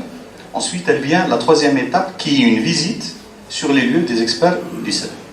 La visite des lieux a pour but de valider l'information recueillie par les questionnaires, premier questionnaire, deuxième questionnaire, mais aussi d'ajouter des données manquantes grâce aux ateliers de consultation et aux entrevues avec les experts locaux. La visite permettra également de cibler les aspects améliorés de la destination en collaboration étroite avec toutes les parties prenantes participantes à ce travail. Ensuite viendra la 4e phase du SMAD qui est le rapport. Le rapport confidentiel comprend les enjeux et les défis pour la destination. Une analyse qualitative par champ et par catégorie, des études comparatives avec d'autres destinations similaires, de même que des recommandations générales. Les recommandations définissent des objectifs à court terme, 1 ou 2 ans, et d'autres objectifs à long terme, moyen-long terme, 3 à 4 ans. Chaque rapport de SMAD est soumis à des pairs afin d'être revu, corrigé et admis par les autorités de la destination. La 5e étape, elle consiste à fournir un suivi pour maintenir l'amélioration continue. Chaque destination évaluée par le SMAD intègre la banque des données mondiales qui protège la confidentialité des réponses de chaque destination. Ces destinations et leurs parties prenantes bénéficieront d'un suivi continu et recevront de l'information additionnelle recueillie au fil du temps par le Centre mondial d'excellence des destinations. 3 ou 4 ans après l'évaluation du SMAD pour la destination, il est recommandé que la destination invite, une autre fois, de nouveau, les experts du SMAD pour constater la mise en place des recommandations, explorer d'autres solutions et fournir de l'information nouvelle et pertinente visant l'amélioration continue de la destination. Alors, quel serait le bénéfice pour une destination en faisant un SMAD? Être reconnu comme une destination innovante. Fédérer les décideurs et les opérateurs locaux, publics et privés. Obtenir des recommandations générales sur le développement et la gestion de la destination. Bonnes pratiques aidant les destinations à parvenir à l'excellence. Quelques modèles de systèmes de mesure d'excellence des destinations qui ont été réalisés par le CED à travers le monde, pratiquement dans tous les continents du globe, à l'exception du continent africain, dont on est en train de travailler pour une première sur la destination de Mascate. Merci pour votre attention. Si vous avez des questions, on est là. On a besoin d'un petit travail de Donc on doit mesurer d'une manière scientifique au jardin Constantine et bien réfléchir pour relancer son développement. Un deuxième point, il y a un exemple qu'on est en train de le faire, c'est la destination de la wilaya de Mascara. Donc le travail qu'on a commencé à le faire au niveau de la destination, mettre en valeur Mascara, donc un peu de sérieux. Donc Mascara, qu'est-ce qu'elle détient comme potentiel, soit à travers son le personnage d'Alain ou toute autre chose qui peut donner de la valeur. Voilà, donc يتفضل سي عبد القادر دونك الدرني او بالنسبه للاجانب، وانا واثق جدا ان هذا الهدف ماهوش مستحيل في متونا يعني نوتخ بورتي. Il suffit برك à un certain moment qu'on arrête de faire les constats, qu'on arrête de faire les recommandations et qu'on passe aux actions. Donc نشكركم جميعا يعني دابور على تلبية الدعوة، ثانيا على صبركم الجميل، ونوعدكم بأن ماهوش يكون أول وآخر لقاء. كما أود أن أشكر القائمين على هذه المناسبة السانحة من مديرية السياحة على رأسها المدير الناشط والممثل تاع او البريزيدون تاع لو كلوب دي زوبيراتور اللي يبذل في مجهودات جباره من اجل محاوله دفع الحركيه السياحيه في المنطقه. والكلمه الاخيره تعود الى المنظم الرئيسي او المنظمين الرئيسيين لهذه التظاهره، فليتفضلا مشكورين. Il y a certains pays qui sont en train de développer le secteur du tourisme halal. Bon, c'est une grande partie des pays musulmans qui cessent ce produit. Est-ce qu'au niveau du ministère, est-ce qu'il y a un projet pour le développement du secteur du tourisme halal? Le deuxième point, il s'agit de voir les critères de classification des établissements hôteliers. Il y a des critères qui répondent. C'est-à-dire que c'est l'avis de tous les opérateurs du secteur du tourisme. Ça avant de clôturer. Je ne sais pas. Tourisme halal, je vous assure que bon, c'est un concept qu'on n'a pas encore classifié ce type de tourisme chez nous, mais l'opérateur est libre de ne pas vendre les alcools ou là de ne pas, etc. C'est selon les marchés qu'il cible. S'il veut cibler les marchés musulmans ou un type de clientèle précise, etc. Donc l'opérateur est libre de mettre en place les produits. C'est un produit qu'il juge nécessaire. Maintenant, pour les critères de classement, ça reste un vœu. Mais qu'est-ce que vous attendez? Il y a des propositions. قال يا سيدي رانا نشوفوا باللي ربما كاين عوائق ولا على بلاص دو سيت كي اكزيست اون بروبوز كالكو شوز، يعني باش ما نقعدوش في لي كونستا برك اكسيتيرا. حنا بون ماذا بينا نعرفوا وجهه نظرتكم يعني باقتراحات، يعني يطرح المشاكل مقابلها دي بروبوزيسيون كونكريت بور كو لادمينستراسيون بيس فوز اكومباني، باش ما نقعدوش الاداره تخمم وحدها دون اون بول ومن بعد المتعاملين يقول لك ها الاداره ما تسمحلناش. احنا نسمعوا مي ا كونديسيون كو لي زوبيراتور يعني نو فاس دي بروبوزيسيون تري كونكريت، قال نو فولون تيل كريتير تيل كريتير تيل كريتير، هاي لك لا ريزون هاي لا ريزون هاي لا ريزون. تما الاداره كي ما تجاوبش تقدر تحاسبوها. Je voudrais ajouter حاجة واحدة برك سيغوتي si vous me permettez pour les investisseurs de la région. Certes, il y a beaucoup de problèmes. Je peux les rassurer. Donc il y a une commission ministérielle qui se déplace donc في الولاية sur ma demande. أنا كنروح يجوا القسم لنا sur ma demande قلت له سي زبير on la reporte حتى je cerne un peu les problèmes. Il y a beaucoup d'investisseurs qui ont des problèmes. Inch'Allah, ils auront la réponse les 15 jours qui suivent. Inch'Allah, la commission donc il y aura des réponses à vos préoccupations. Je me félicite بحضور السادة les experts والسيد مدير العام يعني للوكالة الوطنية للتنمية السياحية مشكور يعني. جو مو فيليسيت ثاني كيما قال سي غوتي اللي راكم حاضرين معنا. دونك شكر الجامعة على راسها السيكاوا اللي راهو معنا هنا وقاعد معنا، الجماعة كامل الحاضرين، لا بيوي surtout la PV, رئيسة لجنة التعمير qui m'a promis beaucoup de choses.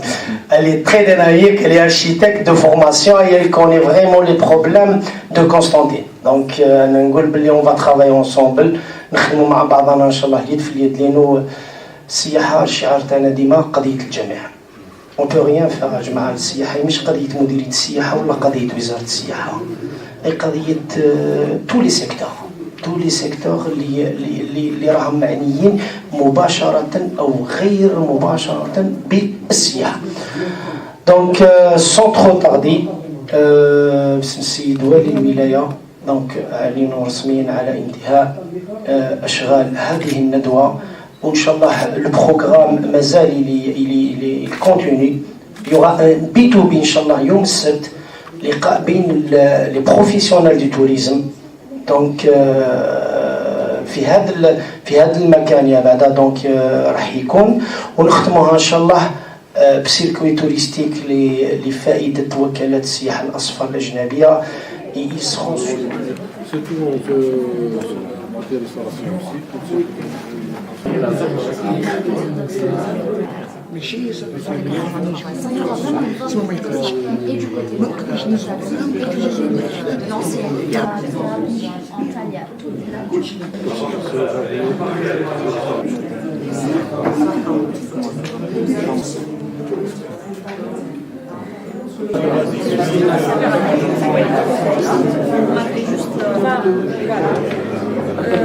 Venez me voir,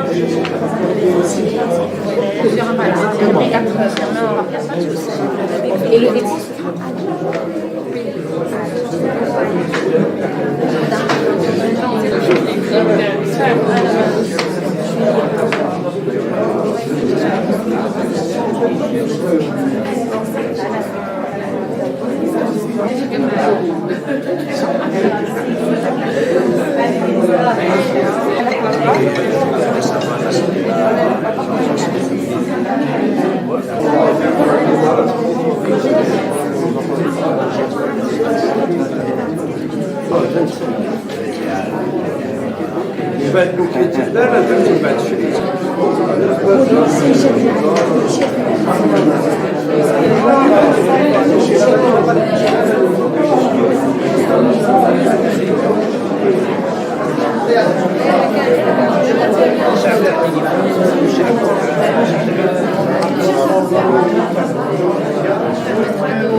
C'est un prix symbolique. C'est un symbolique باش